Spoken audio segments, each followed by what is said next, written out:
మన ప్రభువును రక్షకుడైన యేసుక్రీస్తు వారి పరిశుద్ధ నామంలో అందరికి శుభాలు కలుగును గాక. మరణాంతర పరిస్థితి, మరణాంతర జీవితం గురించి మనం ఒక కొత్త సిరీస్ చేస్తున్నాం ప్రియులారా. మరణించిన వారి ప్రస్తుత స్థితి ఏంటో, ఆ తర్వాత తీర్పు జరిగిన తర్వాత పరిశుద్ధులది లేదా అవిశ్వాసుల యొక్క అంతిమ గతి ఏంటో అని బైబిల్ గ్రంథం చాలా స్పష్టంగా తెలియజేయబడింది. అయితే ఈ విషయంలో అనేకమైన అపార్థాలు ఉన్నాయి క్రైస్తవ సమాజంలో. సరైన బోధ లేదు ప్రియులారా. అందుకనే ఈ సిరీస్ చేయడం జరుగుతుంది ప్రియులారా. ఇది ఎంతవరకు వాక్యానుసారమో కాదో అని మీరు పరిశీలన చేయాల్సిన బాధ్యత మీకు కూడా ఉంది. ఇది సెకండ్ పార్ట్ ప్రియులారా. ఫస్ట్ పార్ట్ మనము మనిషి చనిపోయాక ఏం జరుగుతుందో తెలియాలి అంటే, మన న్యాయం చేయాలంటే, వీటికి తెలుసుకోవడం విషయంలో న్యాయం చేయాలంటే మనిషి పుట్టుకేంటో అర్థం కావాలి ప్రియులారా. పార్ట్ 1లో మనం చూసాం, ఇది మీరు చూసే ఉంటారు. ఆ పార్ట్ 1 వీడియోలో మనం స్పష్టంగా మనిషి యొక్క మూలాలు అనగా ఆయన యొక్క మనిషి యొక్క నిర్మాణం ఏంటో చూసాం. దేవుడు మట్టి నుండి దేవుడు ఆదామును నిర్మించి అని ఉంటుంది స్పష్టంగా. మనిషి ఎవరండి? మొట్టమొదట మట్టి నుంచి తీయబడ్డాడు. ఆ తర్వాత అతను చలనంలో లేడు, అంటే స్పృహలో లేడు.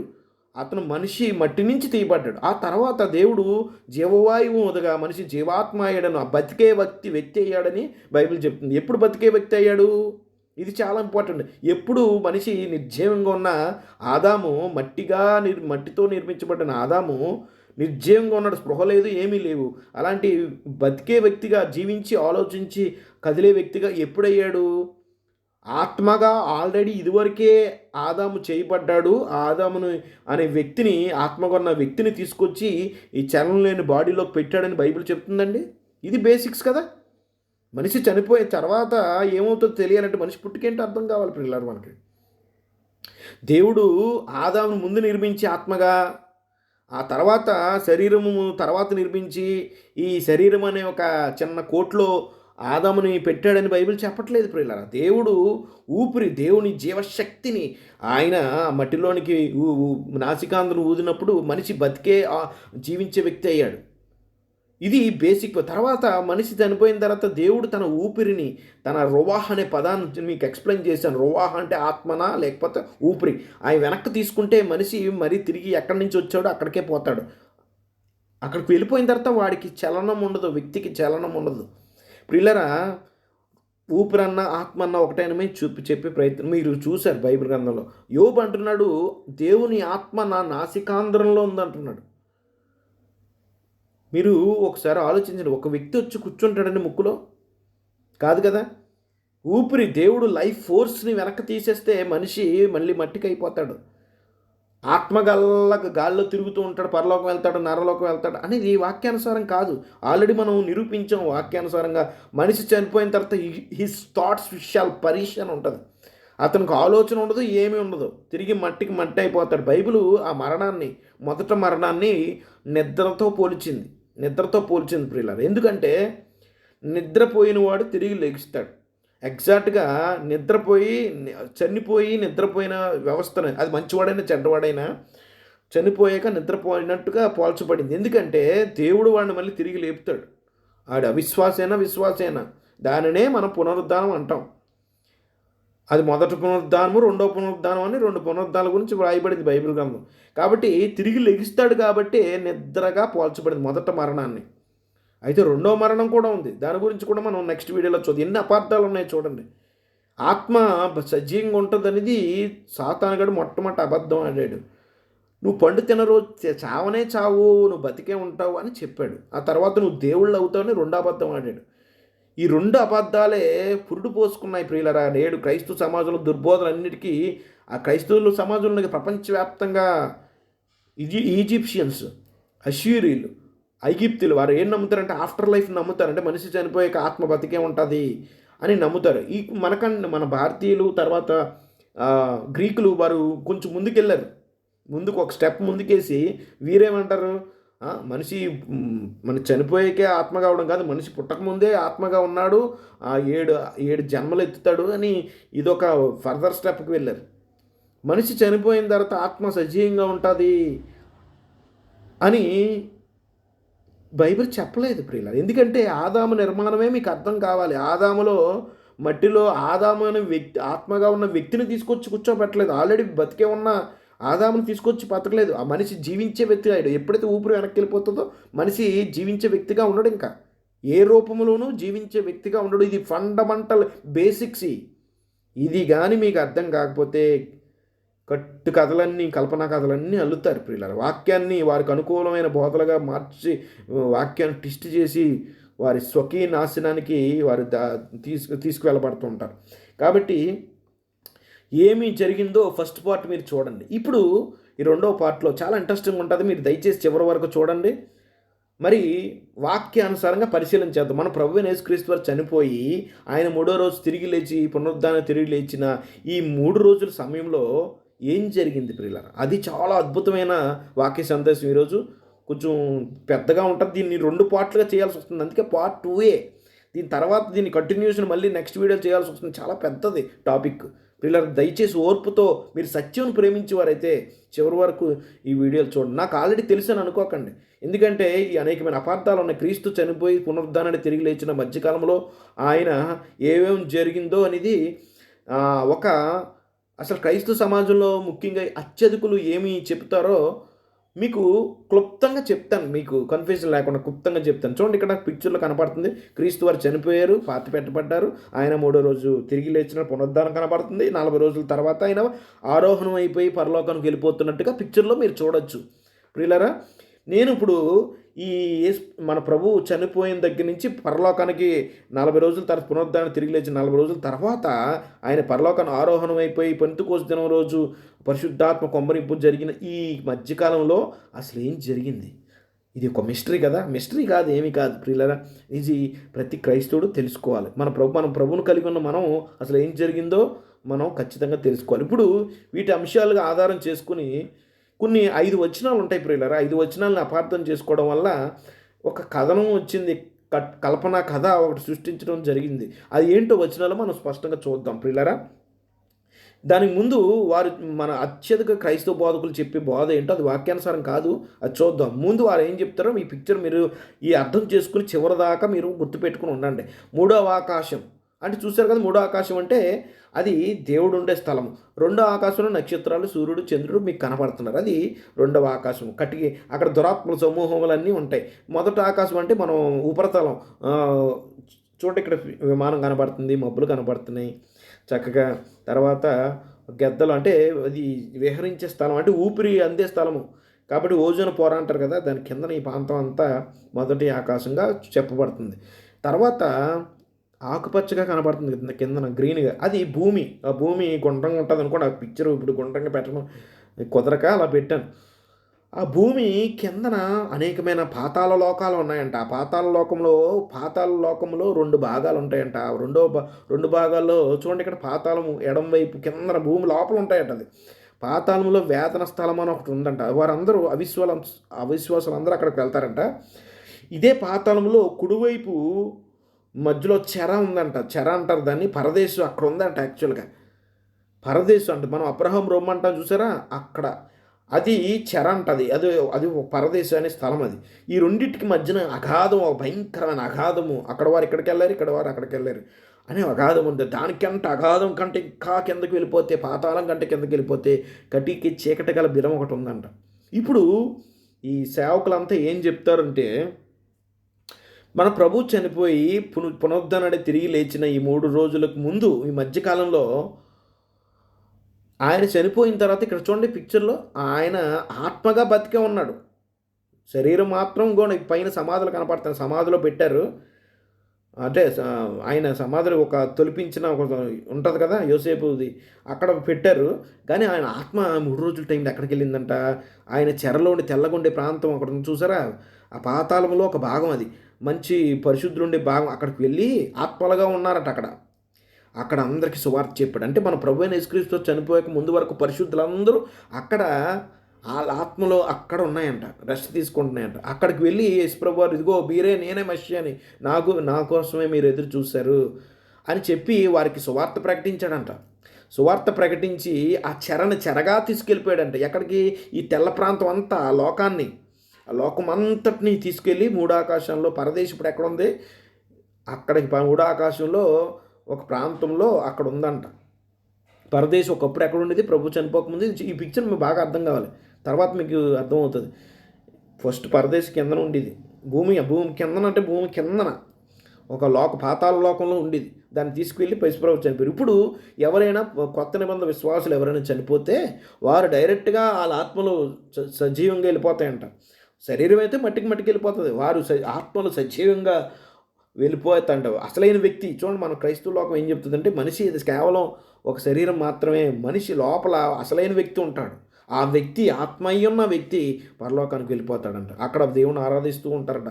మీకు గత వీడియోలో చెప్పాను ప్రియులారా, సాధు సుందర్ సింగ్ గారు మరి ఒక టిబెట్ ప్రాంతంలో ఒక కైలాష్ అనే ప్రాంతంలో మౌంట్, అక్కడ ఒక మహావృద్ధుడిని చూశారట. అతను చెప్తాడు స్టోరీలన్నీ, అతను చెప్పే స్టోరీలన్నీ దేవుణ్ణి ఆరాధిస్తున్నారట. అలా నిత్యము పరిశుద్ధి, ఇక్కడ ఎంత భూమి మీద ఉన్న వాళ్ళందరి కోసం ఆ పరిశుద్ధులు అందరూ ప్రార్థన చేస్తారట. ఈయనకంటే ఒక మెట్టు ఎవరు దినకరన్ గారు ఎక్కి అక్కడ పరలోకంలోని 3 ఆకాశాలు ఉంటాయంట. మొదటి ఆకాశంలో యేసుప్రభు వారితో అనేక మంది ఉంటారట. 2 ఆకాశంలో సువార్త పరిచయం చేసిన వాళ్ళందరూ 2 ఆకాశాలు ఉంటాయి, ఇది ఒక్కటి కదా. తర్వాత 3 ఆకాశంలో అపోస్తులు పేతురు అందరూ అక్కడ ఉంటారంట. తండ్రి అయిన దేవుడి సింహాసనం ఉంటుందట. అక్కడ బతికే ఉన్నారట, అందరూ వాళ్ళు బతికే ఉన్నారంట, ఆత్మలుగా బతికే ఉన్నారంట. ఇదంతా ఇది వాక్యానుసారమా కదా ప్రియులారా, మనం ఆలోచన చేద్దాం. ఎందుకు అంటే చాలా ఇంపార్టెంట్ ఇది. ఈ క్రీస్తు చనిపోయి ఆయన పునరుద్ధానుడి తిరిగి లేచిన మధ్యలో జరిగిన సంఘటనగా చెబుతూ ఉంటారు. చూడండి ఇక్కడ చక్కగా పిక్చర్లు, ఆయన తెల్ల ప్రాంతానికి వెళ్ళాడు చూసారా, అక్కడ చెరలో ఉన్న పరిశుద్ధులందరినీ ఆ చెరగా తీసుకుని వెళ్ళిపోయి పరలోకానికి తీసుకువెళ్ళి ఇప్పుడు పరిశుద్ధులందరూ అక్కడ ఉన్నారంట. చూడండి, జీసస్ లెట్ క్యాప్టివ్ వచనాలు మనం నెక్స్ట్ ధ్యానం చేద్దాం. రైచియస్ సౌల్స్ ఆఫ్ ప్యారడైజ్, ఎక్కడైతే పాతాళంలో ఉన్న ప్యారడైజ్లో ఉన్న నీతిమంతుల ఆత్మలను దేవుడు యేసుప్రభు వారు ఆ నరకాన్ని నుంచి, నరకం పాతాళం నరకం అన్న హెల్ అని ఇంగ్లీష్లో రాశారు, హెల్ నుంచి తీసుకెళ్ళిపోయి థర్డ్ హెవెన్కి తీసుకెళ్ళిపోయాడని చెప్తూ ఉంటారు. వీరు చూపించే లేఖనాలు ఏంటంటే ఈ పిక్చర్లో చూడండి ప్రియుల, మరణించిన వెంటనే యేసుప్రభు వారు పరదేశకు వెళ్ళారా. ఆ పరదేశం ఎక్కడ ఉందని చూసాం, ఈ కింద చూసారా, పరదేశం ఎక్కడుంది, ఈ కిందన భూమి లోపల ప్రాంతం. మీరు పిక్చర్ బాగా మైండ్లో పెట్టుకుని అప్పుడు వాక్యాలు చదువుదాం. అందుకు ఆయన వానితో, నేడు నీవు నాతో కూడా పరదేశులు ఉందని నిత్యముగా నీతో చెప్పుచున్నాను. అది Jesus said unto him, verily I say unto you, today shall you be with me in paradise. ఇప్పుడు చదివిన వెంటనే మీకు ఏమర్థమవుతుందండి? క్రీస్తు వారు చనిపోయారు, చనిపోయిన వెంటనే ఆయన దొంగతో పాటు ఆత్మగా ఎక్కడికి వెళ్ళారు, ఆత్మగా చనిపోయిన శరీరం అక్కడ ఉంది, ఆత్మగా దొంగతో పాటు ఎక్కడికి వెళ్ళారు, ఈ కిందకి వెళ్ళిపోయారు. అంటే ఎవడు ఏం చెప్పినా గుడ్డగా నమ్మేస్తాం అన్నమాట మనం. అందుకే బేసిక్ ఫౌండేషన్ లేకుండా ఈ వచనాలు ముందు ఈ లోక వచనం అర్థం కావాలంటే ముందు ఆదికాండం అర్థం కావాలండి. బేసిక్ ఫౌండేషన్ కదా, అది అర్థం చేసుకోకుండా ఈ వచనాలు మన కష్టనట్టు. చూడండి ఇక్కడ ఈ వచనం ప్రకారం ఏం చెప్తారంటే కిందకి వెళ్ళాడు యేసుప్రభు వారు. ఇక్కడ ప్రస్తుతానికి యేసుప్రభు వారు చనిపోయిన తర్వాత దొంగ ఆత్మతో పాటు వాడు రక్షణ పొందాడు కాబట్టి ఆత్మతో పాటు ఇక్కడ పరదేశకు వెళ్ళారట. ఆ తర్వాత పరదేశకు వెళ్ళిన తర్వాత ఏం జరిగిందని నెక్స్ట్ వచనం చూపిస్తారు. ఇవ్వండి వచనాలు. ఎఫెసీ పత్రిక 4వ అధ్యాయము, మరణించాక పాతాళంలోని పరదేశకు వెళ్ళాడా, అది ప్రశ్న కదా, పిక్చర్ గుర్తుంది కదా. ఎఫెసీ పత్రిక 4వ అధ్యాయం 8-9. అందుచేత ఆయన ఆరోహణం అయినప్పుడు, అంటే పరలోకానికి ఆరోహణం అవ్వకముందు, ఆరోహణం అయ్యారు తర్వాత, దానికి ముందు ఏం జరిగిందంటే చెరగా పట్టుకుని పోయి మనుషులకు ఈవులను అనుగ్రహించను చెప్పబడి ఉన్నది. ఆరోహణం అయినగా ఆయన భూమి యొక్క కింద భాగములకు కొన్ని ప్రాచీన పత్రులు మొదట కూర్చిబడి ఉన్న దిగి ఉన్నాడని అర్థం వచ్చుచున్నది కదా. అంటే ఆయన ఆరోహణం అవుతున్నప్పుడు ముందు ఈ వచనంలో ఏముంది, చనిపోయిన వెంటనే పరదేశికి వెళ్ళినట్టు ఉంది. ఇప్పుడు ఈ వచనంలో ఏముంది, ఆయన పరదేశకున్న తర్వాత ఆ పరదేశం ఎక్కడ ఉందట అని వీళ్ళు ఊహించుకున్నారు. ఎక్కడ ఈయన పరదేశకి వెళ్ళినట్టు ఉంది. పరదేశం మరి ఇక్కడేమో ఆయన పరలోకానికి వెళ్ళిపోకముందు, ఆరోహణం ఆకముందు ఏమో కింద భూమి భాగాలకు వెళ్ళండి ఉంది. ఓకే, ఆయన చనిపోయిన తర్వాత పరదేశకి వెళ్తాను ఉంది. ఈ వచనంలో ఆయన భూమి కింద భాగాలకు వెళ్ళడం ఉంది, అంటే పాతాళంలో ఉంది, పరదేశాన్ని ఫిక్స్ అయిపోయారన్నమాట. తర్వాత ఈ వచనం చూడండి, అది వచనం ఎక్కడ చెప్తుంది, ఎఫెసీ పత్రికలోని ఆ సందర్భాన్ని పౌలు ఒక వాక్యాన్ని ఎత్తి చూపిస్తున్నాడు. అది ఎక్కడ ఉంది, కీర్తనలు 68:18, నీవు ఆరోహణం అయితివి, పట్టబడిన వారిని చెరపట్టుకుని పోతివి, మనుషుల చేత నీవు కానుకలు తీసుకుని ఉన్నావు.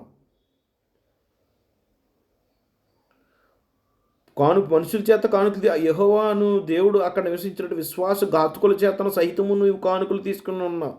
ఈ వచనాన్ని పౌలు అక్కడ కోట్ చేస్తూ చెప్తున్నాడు. ఇక్కడ పై వచనాలు గమనించండి, తర్వాత మనం డిస్కస్ చేద్దాం. పై వచనంలో కానుకలు ఈవులు ఇచ్చాడని ఉంది, ఇక్కడ కానుకలు తీసుకున్నాడని ఉంది. మనుషులకి ఇచ్చాడని పై వచనం ఉంది. ఇక్కడ కీర్తనలో మరి ఆ మనుషుల దగ్గర నుంచి గిఫ్ట్లు తీసుకున్నట్టు ఉన్నది. ఏంటండి ఈ కాంట్రడిక్షన్ లాగా ఉంది కదా. కానీ చూద్దాం, ఈ వచనాలు బట్టి ఇలాగా కదలలేరు. 1 వచనం కూడా చూసి మరణించాక నరకానికి వెళ్ళి సువార్త చెప్పారా. ఇక్కడ ఒక నరకం చూడండి, ఒక్కొక్క సందర్భం ఒక్కొక్క, ఈ 3 వచనాలు కొంత ఇచ్చట కొంత అచ్చట వాక్యం ఉంటుంది. నిజమే. మరి ఈ వాక్యాలన్నింటిని ఆధారం చేసుకుని ఇది ఊహించుకుంటున్నారు మన వాళ్ళు. చూడండి, ఎలాగనగా మనల్ని దేవుని యొద్దకు తెచ్చుటకు అనీతిమంతుల కొరకు నీతిమంతుడైన క్రీస్తు శరీర విషయంలో చంపబడి ఆత్మ విషయంలో బతికి, చూసారా. అది కాదు, శరీరం విషయంలో చంపబడి ఆత్మ విషయంలో బతికింపబడి పాపం విషయంలో ఒక్కసారి శ్రమపడిన దేవుడు దీర్ఘశాంతం ఇక కనిపెడుచున్న పూర్వం 4 దినాల్లో వాడ సిద్ధపరచుండగా అవిధేయుల వారి యొద్దకు, అనగా చెరలో ఉన్న ఆత్మల యొద్దకు, చూసారా, చెరలో ఉన్న ఆత్మల యొద్దకు ఆయన ఆత్మరూపేణ వెళ్ళి వారికి ప్రకటించెను. ఆ ఓడలో కొందరు, అనగా 8 మంది నీటి ద్వారా రక్షించబడ్డారు. ఈ 3 వచనాలు మీకు అర్థం, ఈ 4 వచనాలు మీరు చదివితే మీకు తర్వాత లోక 16 అది వచనం, ఆయన చెరలో ఉండేవారు ఆత్మల దగ్గరికి వెళ్ళి ప్రకటించాడట. ఇక్కడ ఎక్కడ ఉంది చెర అంటే, ఎక్కడ ఉంది ఇది. ఈ 3 వచనాలు ఇక తర్వాత లోక సువార్త మెయిన్ వచనం 16 అధ్యాయం, ఈ వచనాలు కలిపే ఇదంతా తర్వాత ఇలా జరిగిందన్నమాట. వీళ్ళు చెప్తారు ఇలాగ. తర్వాత మనకు తెలుసు ఇదండి ప్రధాన మూలం ఎక్కడ ఉందంటే, ఇది పాతాళం, 2 ప్రాంతాలు ఉంటాయి.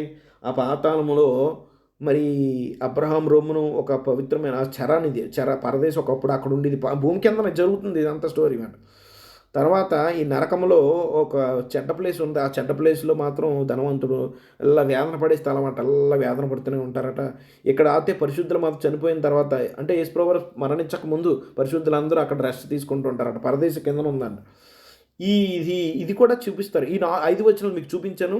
లోక 23, తర్వాత ఎఫెసీ 4 అధ్యాయం, కీర్తన 68, తర్వాత 1 పేతురు, తర్వాత లోక 10. ఈ 5 వచనాలు వీటిని ఆధారం చేసుకునే ప్రభువు చనిపోయిన తర్వాత కిందన ఆత్మగా, ఇంకా పునరుద్ధానం అవ్వలేదు సుమా, ఆత్మగా వెళ్ళి సువార్త ప్రకటించాడు. ఆ సువార్త ప్రకటించి చెరలో ఉన్న వాళ్ళందరూ తీసుకుని వెళ్ళిపోయి పరదేశంలో లొకేషన్ మార్చేశాడు. అక్కడ మార్చేశాడు. తర్వాత ఇక్కడ పరిశుద్ధులందరూ అక్కడ చనిపోయిన వెంటనే ఇమ్మీడియట్గా ఆత్మగా బతికుండి వారు వెళ్ళిపోతూ ఉంటారు.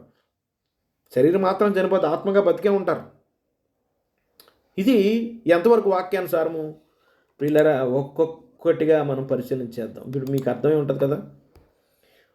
క్రైస్తవ లోకం నమ్ముతున్నట్టుగా యేసు మరణించాక ఇమ్మీడియట్గా ఆయన పాతాళం యొక్క మంచి వైపు పరదేశం అని పిలబడే దానిలోకి దిగాడా, ఆ తర్వాత పరిశుద్ధ ఆత్మలకు సువార్త చేసి పాతాళంలోని పరదేశం తీసుకుని 3వ ఆకాశానికి షిఫ్ట్ చేశాడా, ఇది మనం పరిశీలించాలి కదా. ఈ పిక్చర్లో చూడండి పిల్లలు, భూమి అంటది. భూమి తర్వాత యేసుప్రభు చనిపో ముందు వరకు ఒక పరదేశం ఉందంట, షియోల్ అనే ప్రాంతం, అది టార్మెంట్ ప్లేస్ అంట. ఇక్కడ గుర్తుపెట్టుకోండి, ఆ పిక్చర్ గుర్తుపెట్టుకోండి. చనిపోయిన వారు పరిశుద్ధులందరూ పరదేశకు వెళ్తారు. భూమి కింద ఒకప్పుడు యేసుప్రభు చనిపోక ముందు పరదేశం ఇప్పుడు ఎక్కడ ఉంది, అక్కడ ఉంది. యేసుప్రభు షిఫ్ట్ చేశాడు అక్కడ. షియోల్ అంటే టార్మెంట్స్ అంట. తర్వాత పునరుద్ధానం తర్వాత జడ్జిమెంట్ ఉంటుంది. ఆ తర్వాత నిత్య జీవానికి వెళ్ళిపోతారు, కొంతమంది నిత్య నాశనానికి పోతారని ఈ పిక్చర్ మీకు అర్థమవుతుంటుంది. కాబట్టి ఇప్పుడు 5 వచనాలని మనము పరిశీలించేద్దాం ప్రియులారా, పరిశీలించేద్దాం. ఎంతవరకు వాక్యానుసారం కాదు. యేసుప్రభువు చనిపోయి తిరిగి లేచి ఆయన ఆరోహణమైన తర్వాత వరకు ఏం జరిగిందో ఎవరూ చెప్పలేదు మీకు ఈ విషయాలు. ఇప్పుడు మొదటిసారి మీరు వింటున్నారు. మీరు పరిశీలన చేయండి, ఎంతవరకు వాక్యానుసారంగా కాదో పరిశీలన చేద్దాం. అందరూ కూర్చొని పరిశీలన చేద్దాం. ఈ 5 వచనాలు బట్టి ఈ క్రమం మనకు అర్థమవుతుంది. మొదట మరణించాక ఆయన బైబిల్ ఏం చెప్పిందో మనం చూసాం. ఒక ఎఫెసీ 4 అధ్యాయం ప్రకారం మరణించాక భూమి కింద భాగాలు దిగినాడు అని చెప్తుంది. చెరలోని ఆత్మలకు ప్రకటించడం అనే అది ఏంటి అంశాలు ఒక్కొక్కటిగా క్రమంగా చూద్దాం.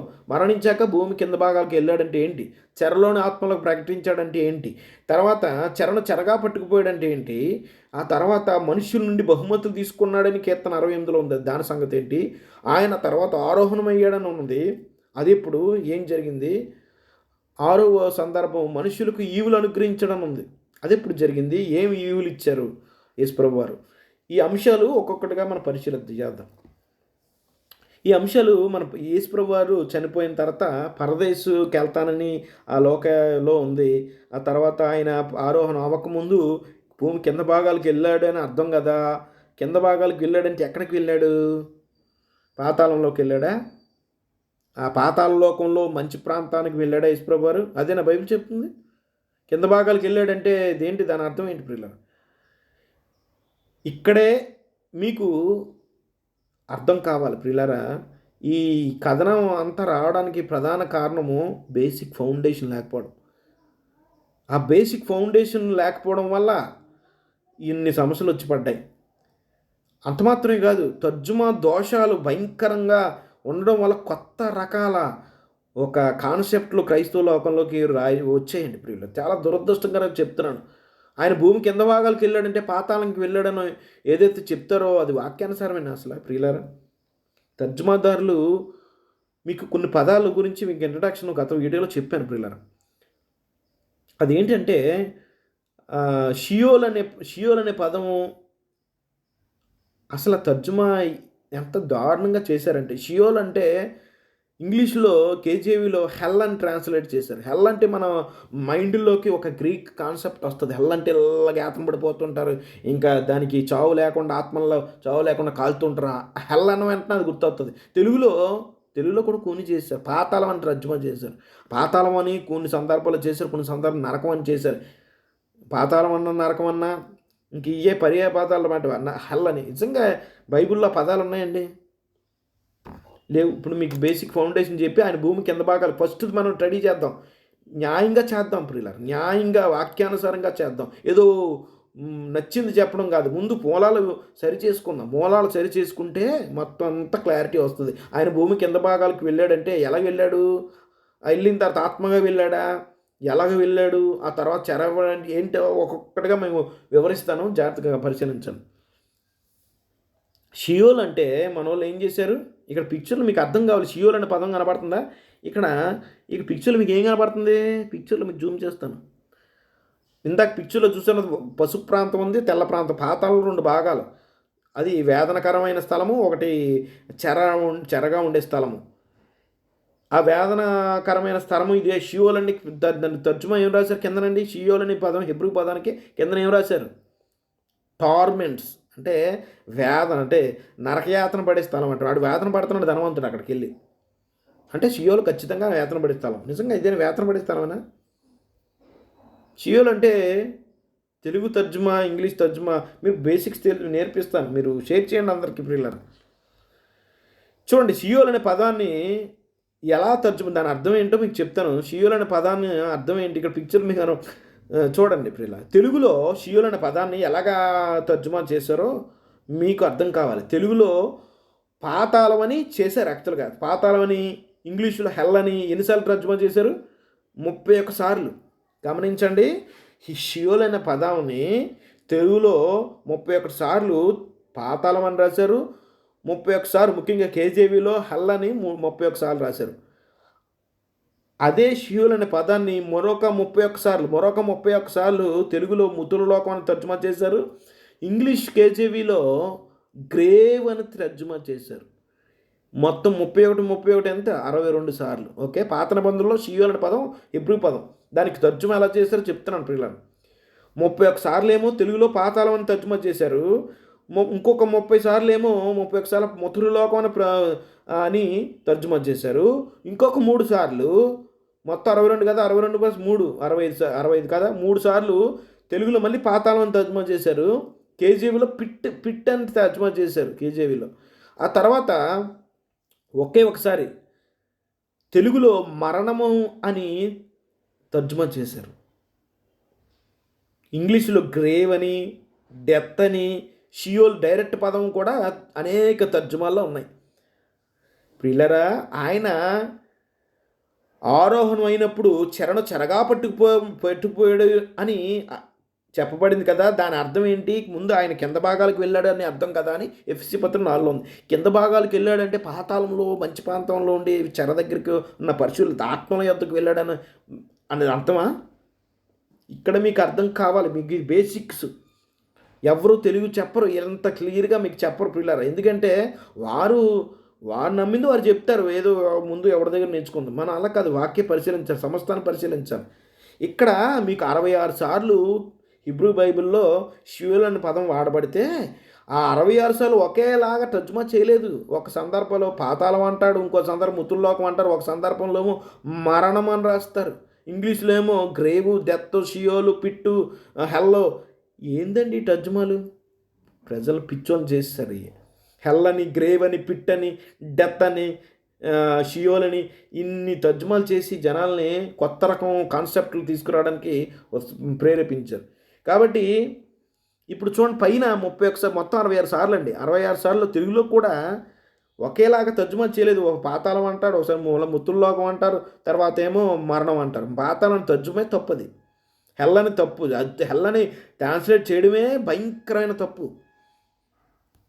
చూడండి, షియోల్ అనే పదం తెలుగులో పాతాళం ఎన్నిసార్లు చేశారన్నాం? పాతాళం 31 సార్లు.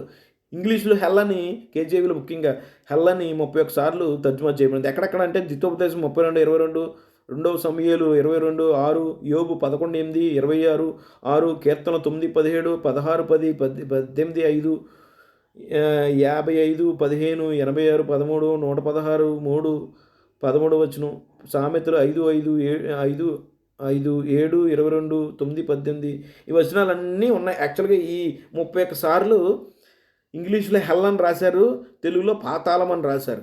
ఇంకొక 31 సార్లు రాయబడింది కదండి. ఆ 31 సార్లు ఇంగ్లీష్లో చక్కగా కేజేవీలో ఏం రాశారు? గ్రేవ్ అని రాశారు. తెలుగులో మాత్రం మృతుల్లోకం అని కూడా రాశారు. తర్వాత కొన్ని వచనాల్లో పాతాళం కూడా రాశారు. అవి ఏంటంటే జెనిసిస్, ఆదికాండం 37 ఎన్ని వచనం, ఇది ఒక 31 సార్లు. తర్వాత ఒకసారి మాత్రం 3 సందర్భాల్లో తెలుగులో మళ్ళీ పాతాళం రాశారు, కానీ ఇంగ్లీష్లో ఇక్కడ పిట్ అని రాశారు. ఎక్కడ? సంఖ్యాకాండం 16:30, సంఖ్యాకాండం 16:33, యోబు గ్రంథం 17:16. తర్వాత షియోల్ ఈజ్ యాక్చువల్లీ అంటే షియోల్ అంటే అర్థం ఏంటో మీకు అర్థం కావాలి ఇప్పటికే. గ్రేవ్ అండి. గ్రేవ్ అంటే ఏంటండి? సమాధి చేసే స్థలము. హెల్లో మండిపోయే స్థలం, మండిపోయి వేదనకరంగా ఉండే స్థలం కాదు మనిషి. హెల్ అంటే షియోల్ అనే పదానికి ఒరిజినల్ అర్థము కేవలం గ్రేవ్, సమాధిలో ఏముంటుందండి? ఆత్మలు సమాధిలో ఉంటాయా? ఆత్మలు సమాధిలో ఉంటాయా? ఆత్మలు సమాధిలో ఉండవు. షియోల్కిని డస్ట్కి సంబంధం ఉంది. ఒక వ్యక్తి పాతిపెట్టబడే స్థలం సమాధి చేసిన తర్వాత అల్టిమేట్గా ఎలాగ మార్చబడతాడు? మట్టికి మట్టి అయిపోతాడు, మన్నుకి మన్ను అయిపోతాడు. ఆత్మల లోకం ఉండే స్థలం కాదు షియోల్ అంటే. ఇక్కడే మీరు ఈ తప్పుడు బోధనన్నిటికీ ఫుల్ స్టాప్ పెట్టాలి. షియోల్ అంటే పాతాళము కాదు, షియోల్ అంటే హెల్ కాదు, షియోల్ అంటే సమాధిలో మన శరీరము కుళ్ళిపోతుంది. ఆత్మలు బైబిల్ అది ఫస్ట్ పార్ట్లో చూశారు. ప్రసంగి 12:7 అది బేసిక్ ఫౌండేషన్. అది ఆ పాత నిబంధనలో దేవుని పరిశుద్ధ లేఖనాలు ఏం చెప్తున్నాయి? తిరిగి మన్నైపోతుంది. ఆత్మ లేదా ఊపిరి, it's not a conscious spirit. ఊపిరి దాన్ని అనుగ్రహించిన దేవుని యొద్దకు వెళ్ళిపోతుంది. ఆత్మ ఎక్కడ ఉంటుంది? చనిపోయిన వెంటనే. మీకు ఒక విషయం తెలుసా? ఇక్కడ జనరలైజ్ చేసి చెప్తున్నాడు ప్రసంగిలో. వాడు మంచోడైనా చెడ్డోడైనా వాడి ఊపిరి, వాడి ఆత్మ దేవుని దగ్గరికి వెళ్తుంది. మీరు ఇప్పుడు చెప్పండి, పరిశుద్ధులాత్మలు కూడా మరి బతికున్నవారు కూడా అక్కడ ఉన్నారా? విశ్వాసులు కూడా అక్కడ ఉన్నారండి? ఇక్కడ మీకు ముందు పిక్చర్లు చూపించాను. పాతాళంలో మంచి భాగం, చెడ్డ అక్కడ ఆత్మలు కూర్చుంటాయి. ఈ భూమి కిందన ఒక అండర్ వరల్డ్లో ఇక్కడ మంచి చెరావన ప్రాంతం ఉండేది ఒకప్పుడు, అక్కడ పరిశుద్ధులాత్మలు కూర్చుంటాయని చెప్పేదంతా కట్టు కదా. ఎందుకంటే ఆత్మలు భూమికి ఎందుకు వెళ్తాయండి? బైబిల్ ఆల్రెడీ చెప్పేసిన తర్వాత కాంట్రడిక్షన్ ఉండకూడదు. దేవుని ఆత్మ మనిషి చనిపోయిందా వాడి యొక్క ఊపిరి, లైఫ్ ఫోర్సు లేదా ఆత్మ దేవుని యొద్దకు వెళ్తుందని చెప్పిన తర్వాత కూడా ఆ వచనాలు మనం మైండ్లో పెట్టుకుని ఈ వచనాలు చదవాలి. చదవకుండా భూమి కింద భాగంలో పాతాళ లోకంలో ఒక ప్రాంతం, చెడ్డ ప్రాంతం, అక్కడ ఆత్మలన్నీ అక్కడ ఉంటాయని ఈ చెప్పేదే భయంకరమైన దుర్బోధ. షియోల్ అనే పదానికి అర్థం ఇక్కడ పిక్చర్లో కూడా పెట్టాను. సమాధి మాత్రమే. సమాధిలో చలనం, స్పర్శ ఇలాంటివి ఏమి ఉండవు. చచ్చినోడికి మట్టికి ఏం చలనం ఉంటుందా? స్పృహ ఉంటుందా? మట్టిగా మారిపోతాం. మునుపుడు మన స్థితి ఏంటో, మట్టి నుంచి మనిషి తీయబడ్డాడు. ఆత్మగా ముందు చేయబడలేదు. ఆత్మ మనిషి యొక్క పుట్టుక మనకు అర్థం కావాలి. ఆదాము ఆత్మ కాదు, ఆత్మను తీసుకొచ్చి శరీరంలో పెట్టలేదు. ఆదాము ఆత్మగా ఉన్న వ్యక్తిని తీసుకొచ్చి శరీరంలో పెట్టలేదు. శరీరం ఉన్న ఆదామునిలో చలనం లేనప్పుడు దేవుని శక్తి, దేవుని ఊపిరి, దేవుని ఆత్మ వచ్చి ఊదినప్పుడు ఆడు జీవించే వ్యక్తి ఆదాము అప్పుడు అయ్యాడు. ఇది కట్టు కాదండి. యేసుప్రభు చనిపోయిన తర్వాత ఆత్మగా కిందకి వెళ్ళారనేదే కట్టు కాదు. ఎందుకంటే షియోల్ అంటే అది కాదు. మీకు చూపిస్తాను, చూపిస్తాను మీకు చూడండి. తెలుగులో పాతాలని పిట్ అని 3 సార్లు రాయబడింది. అది ఎక్కడ సంఖ్యాకాండ. So Sheol is actually grave, the place of the dead, not tormenting hell. భయంకరమైన శ్రమలు పెట్టి, వేదన పెట్టి, భయంకర నరకం మనం ఊహించుకునే గ్రీక్ కాన్సెప్ట్ కాదు బైబిల్ చెప్పేది. హిబ్రూలో షియోల్ అంటే సమాధి లేక మృతుల్లోకం అంటే, అంతేగాని ఆత్మలు ఉండే మండే పాతాళము నరకం కాదు. ఇది బేసిక్. ఎందుకంటే మీకు చూపిస్తాను చూడండి. ఇది ఒక ట్రాన్స్లేషన్ ట్రాప్ మనకి. ఇదో దానికి పర్యాయ పదం. షియోల్ అంటే సమాధి అండి. పిక్చర్లోకి మీకు పెట్టాను. షియోల్ అంటే సమాధి, మనిషి మట్టికి వెళ్ళిపోతాడు. ఆ ప్రాంతాన్ని చెప్తుంది. పాతాళ లోకాల గురించి దేవుడు అక్కడ చెప్పట్లేదు. బేసిక్ ఫౌండేషనే మనకి రాంగ్ అయిపోయింది. ఇక ఫౌండేషనే రాంగ్ అయితే సత్యం ఏమర్థం అవుతుంది పిల్లరా? హేడిస్ అని సింపుల్ వర్డ్కి మనం అర్థం చేసుకొని ఒక కథని అల్లామంటే ఎంత ప్రమాదం అది. ముందు వీటి అర్థాలు తెలియాలి. హిబ్రూలో షియోల్ అంటే సమాధి. అది గ్రీకు భాష కొత్త నిబంధనలో దానికి సరిపోయే పదం హేడీస్. హేడీస్ అన్న సమాధే. ట్రాన్స్లేషన్ ట్రాప్ జరిగింది ఇక్కడ, భయంకర ట్రాప్. అదేంటో చూడండి. పాత నిబంధనలో షియోల్ అనే హిబ్రూ పదము, కొత్త నిబంధనలోని హేడీస్ అనే గ్రీక్ పదం అన్న ఒకటే. చూద్దాం ఈ గ్రీక్ పదాన్ని తెలుగులో ఇంగ్లీష్లో ఎలా తర్జుమా చేశారో చూద్దాం. గ్రీకు కొత్త నిబంధనలోని హేడిస్ను అనే పదాన్ని తెలుగులో పాతాళం అని, మళ్ళీ పాతాళమే ఇంగ్లీష్లో ముఖ్యంగా కేజేవీలో హెల్ అని 10 సార్లు, అక్కడ 31 సార్లు, మొత్తం 66 సార్లు 31 సార్లు ఏమో హెల్ అని, 31 సార్లు కరెక్ట్గా రాశారు. గ్రేవ్ అని, ఇంకొక 3 సార్లు పిట్ అని, ఇంకొకసారి డెడ్ అని, గ్రేవ్ అని అక్కడ కూడా తర్జుమా చేశారు. ఇక్కడ 10 సార్లు చేయబడింది. ఇంగ్లీష్లో కొని చేస్తారు మరి హెల్ అని. కేజేవీలో చాలా తప్పుడు ట్రాన్స్లేషన్ అవన్నీ. తెలుగులో పాతాళం, అది కూడా తప్పుడు. పాతాళం అంటే భూమి కింద నుండే ఒక భయంకర పాతాళం. సమాధి భూమి కిందన ఉంటుందండి. భూమి ఉపరితలం మీద భూమిలో కలిసిపోయి ఉంటుంది. భూమి కిందన ఇంకో లోకంలో కాదు అది. చూడండి కొత్త నిబంధనలో చూడండి ఎక్కడెక్కడ రాయబడింది. చాలా ఇంపార్టెంట్ వచనాలు. మీరు అన్నీ మీకు కేస్ స్టడీ ఇంటి దగ్గర మీరు హోంవర్క్. మీరు మత్తయి సువార్త 11:23, 16:18, లోక 10:15, 16:23, అపోస్తలుల కార్యాలు 2:27, 31, ప్రకటన గ్రంథం 1:18, 6:8, 20 13, 14 ఈ వచనాల్లో మీరు స్టడీ చేయండి. అక్కడ పాతాళం అని ఉంటుంది. యాక్చువల్గా పాతాళం అంటే మీ ఏంటి? అది వేరే ప్రపంచం. అది పాతాళం అంటే వేరే ప్రపంచం కాదు, భూమి, సమాధి. తర్జుమా చాలా భయంకరమైన తర్జుమా లోపాల వల్ల ఎన్ని తప్పుడు పదాలు వచ్చాయి. ఇక్కడ చూడండి, మీకు 2 పదాలు ఒకటే అని చెప్పాను కదా. ఇక్కడ షియోల్ అన్న హేడిస్ అన్న ఒకటే ఎలా చెప్తావు అంటే చూడండి వచనాలు. ఇక్కడ జాగ్రత్తగా హోషియా ఒక వచనం చూద్దాం. అన్నిటికీ టైం లేదు ఎక్స్ప్లెయిన్ చేయడానికి, ఇవన్నీ చూడడానికి.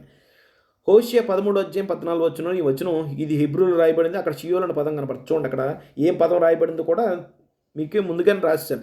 అయినను పాతాళంలో నుండి నేను వారిని విమోచించదను. ఎక్కడి నుంచి? తెలుగులో ఏం రాస్తుంది? పాతాళం. ఇంగ్లీష్లో ఏముంది? షియోల్. షియోల్ అంటే ఏంటది? గ్రేవ్ అండి. ఇక్కడ పైన పాతాళం రాశారు అదే పదాన్ని. తర్వాత ఇక్కడ వచ్చిన చదువు. మృత్యువు నుండి వారిని రక్షించుదును. There is a connection between death and Sheol. అదేంటో మీకు తర్వాత చూపిస్తా, చాలా ఇంట్రెస్టింగ్ ఉంటుంది. అక్కడ మృత్యు అనే తెలుగు తర్జుమా ఇంగ్లీషులో డెత్ అని రాశారు. దానికి మావెత్ అని హిబ్రూ పదం వాడారు. తర్వాత చూడండి, ఓ మరణమా నీ విజయం ఎక్కడ. అక్కడ కూడా సేమ్ పదం వాడారు. మావెత్ అని వాడారు, డెత్ అని రాశారు. మరణం అని తెలుగులో అద్భుతంగా రాశారు. నీ విజయం అక్కడ అని రాశారు. తర్వాత కింద నాకు హైలైట్ భాగం చూడండి, పైన గ్రీన్ జాగ్రత్త చదవండి. నీ ఓ మరణమా నీ ముల్లెక్కడ, పశ్చాత్తాపము నాకు పుట్టదు. సేమ్ వర్డ్ రాశారు. షియోల్ గ్రీన్ కలర్ చూడండి, ఆకుపచ్చగా ఉన్నది చూడండి. అక్కడ పాతాళం అని రాశారు. పాతాళం అంటే మనం అదొక భయంకర లోకం. అదొక లోకం, కింద భూమి కింద అండర్ వరల్డ్ మాట. కానీ ఇక్కడేం రాశారు? పైన కింద గ్రేవ్లో ఇంగ్లీష్లో గ్రేవ్ అని రాశారు. షియోల్ అనే పదం సేమ్ పదం ఇక్కడ ఎలా తర్జుమా చేశారు? మరణమా అని రాశారు. మరణానికి చలనం ఉంటుందా? మీకు చెప్తున్నాను. మరణమా అని రాయకూడదు, తప్పు. పైన ఆల్రెడీ మరణమా అని రాశారు, మా వ్యక్తికి మరణమా అని రాశారు. చాలా తెలివిగా మోసం చేశారు అక్కడ. మరి తెలిసి చేశారో తెలివి చేశారో నాకు తెలియదు, నేను ఎవరు విమర్శించట్లేదు. కానీ పైన మరణమా ఉంది, మా వ్యక్తి అని పదం వాడారు. మళ్ళీ మరణమా నీ ముళ్ళు ఎక్కడ? మరణమా కాదు అక్కడ. ఓ సమాధి నీ ముళ్ళెక్కడ?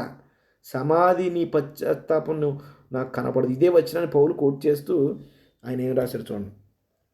ఓ మరణమా, దానికి మావెత్తి అనే పదానికి దగ్గర పదం తన తనాతోస్ అనే పదం, నాకు ఉచ్చారణ తప్పు అయి ఉండొచ్చు, క్షమించాలి. ఓ మరణమా నీ విజయం ఎక్కడ? కిందన చూడు, ఓ మరణమా నీ ముళ్ళు ఎక్కడ? ఎగ్జాక్ట్ సేమ్ వర్డ్ ఇక్కడ పదం ఏమో పదం వాడిపోయింది, హెడీస్.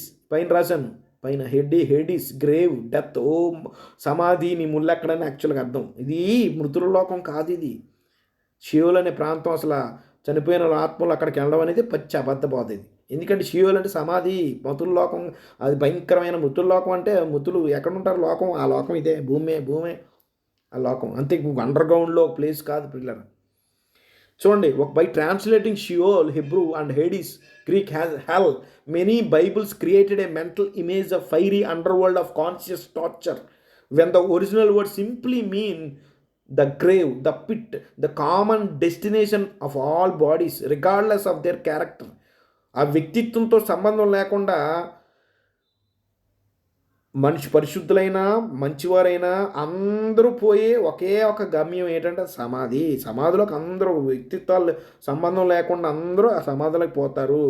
కానీ ఈ తర్జుమాలు దారులు ఈ బైబిల్లో హెల్ అని తర్జుమా చేసినాడు మనిషి ఈ పుటంలో, ఈ తలకాయలో ఒక ఆలోచన వస్తుంది. అది ఏంటి, ఇళ్ళక కాలిపోతుండే భయంకరమైన గ్రీకు కాన్సెప్ట్ మైండ్లో ఊహించుకుంటాడు మనిషి. ఎంత కారణమైంది ఈ తప్పుడు తర్జుమాల వల్ల.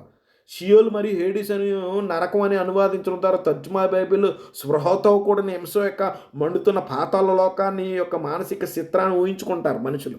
అసలు షియోల్ పదాల అర్థం సమాధి, విశ్వాసి లేక దుష్టుడు అని సంబంధం లేకుండా మట్టిగా మార్చబడే గమ్యస్థానం. అది సింపుల్గా సమాధి, షియోలు అంటే. కానీ పాతాళం నరకం కాదు. నేను హెడ్డింగ్ చూడండి పిల్లలు, చూడండి, పిక్చర్లు కూడా పెట్టాను.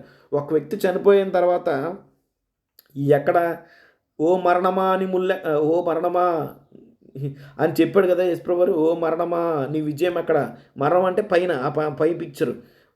ఓ సమాధి నీవు చూసా. ఒక వ్యక్తి మరణించాక కిందన పాతి పెడతారు, కింద భూమిలో కలిసిపెడతారు. అందుకే భూమిలోంచి వచ్చాడు, భూమిలో కలిపేస్తారు.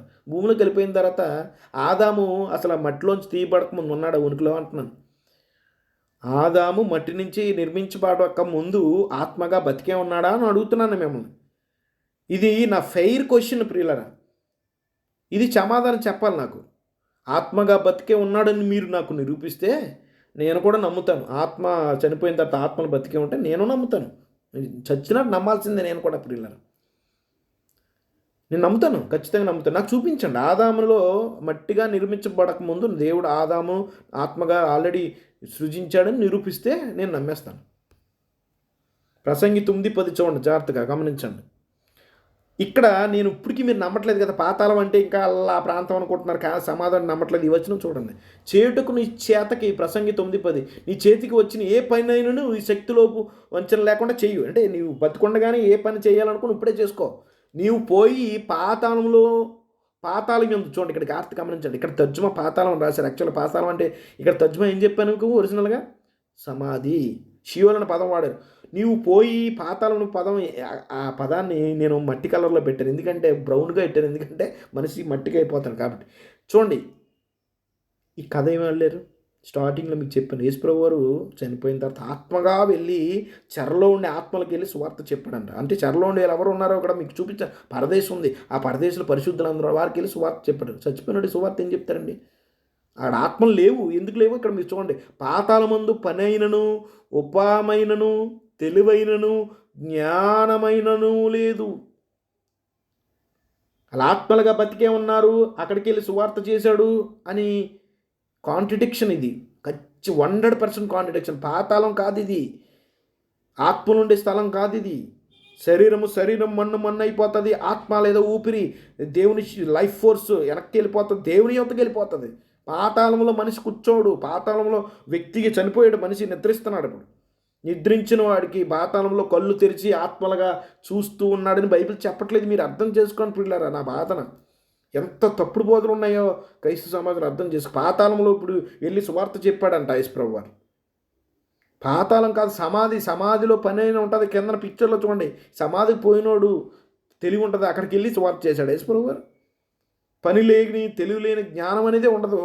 అలాంటి వ్యక్తులకి వెళ్ళి అంటే యేసుప్రభు వారిని ఎగతాళి చేస్తున్నారు. ఇది భయంకర దుర్బోధలు చేసి యేసుప్రభు వారిని ఒక పిచ్చోడుగా చూపించే ప్రయత్నం చేస్తున్నారు. మీ అవగాహన లోపం వల్ల చచ్చిపోయిన వాడి దగ్గరికి వెళ్ళి సమాధుల మట్టిలోకి వెళ్ళి పిచ్చోళ్ళు చేస్తారు అవన్నీ.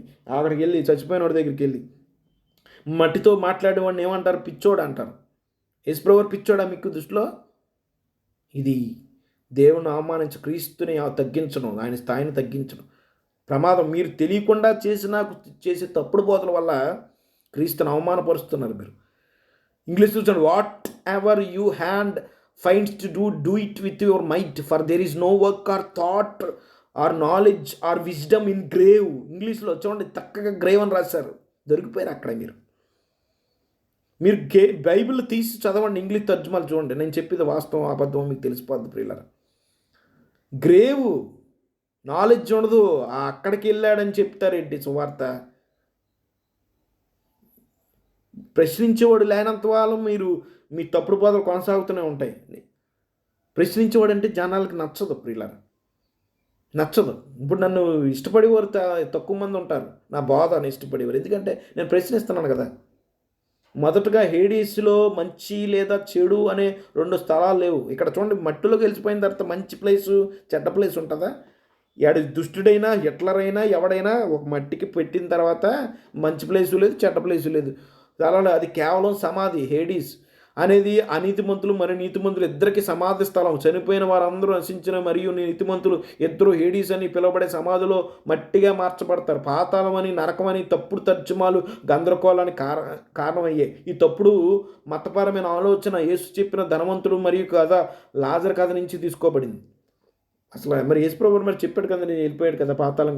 ఇవన్నీ చెప్తాను, దాని గురించి చూద్దాం మరి లాస్ట్లో నెక్స్ట్ పార్ట్లో. అది ఇదండి సింపుల్గా.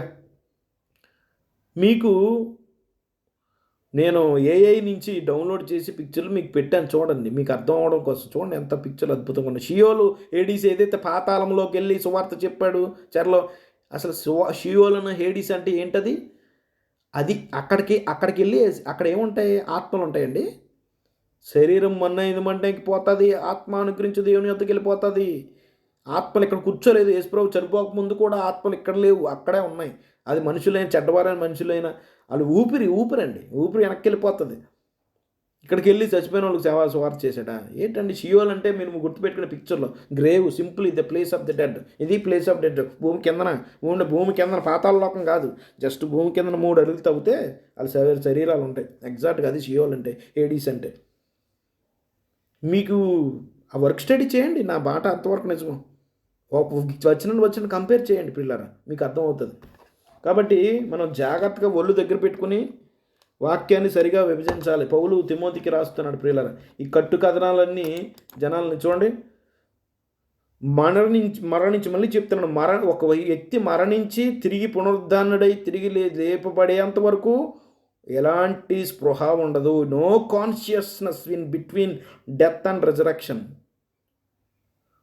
మనిషి చనిపోయిన తర్వాత ఆత్మగా బతికే ఉంటాడనేది పచ్చి దుర్బోధ, ఇది సాతాను బోధ. ఇది ఎందుకంటే పునరుద్ధానం అనే కాన్సెప్ట్ని అర్థం కాలేదు. మనిషి చూశారు కదా, క్రైస్తవులో కనుక మరణం అంటే ఏంటో అర్థం కాలేదు, పునరుద్ధానం అంటే అర్థం కాలేదు. పునరుద్ధానం ఆల్రెడీ బతికే ఆత్మగా బతుకుంటే పునరుద్ధానంతో పని లేదు ప్రియులారా.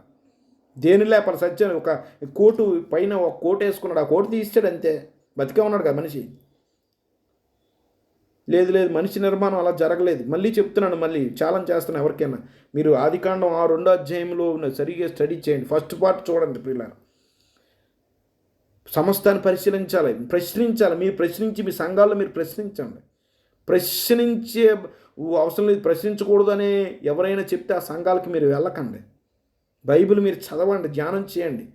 గోరియా సంఘస్థులు వెళ్ళి పౌలు ఎలా చెప్పులు అలాగే సంగతులు అలా ఉన్నాయో పరిశీలించండి. నేను పరిశీలన చేస్తాను పిల్లరా. నేను మాట్లాడను, నేను అర్హుడిని, ఎందుకంటే నేను పరిశీలన చేస్తాను. లోతుగా పరిశీలన చేశాను. ఇప్పుడు పాతాళం అనే పదానికి నరకం అని చెప్తున్నారు. ఆ పాతాళం అంటే నరకం కాదు.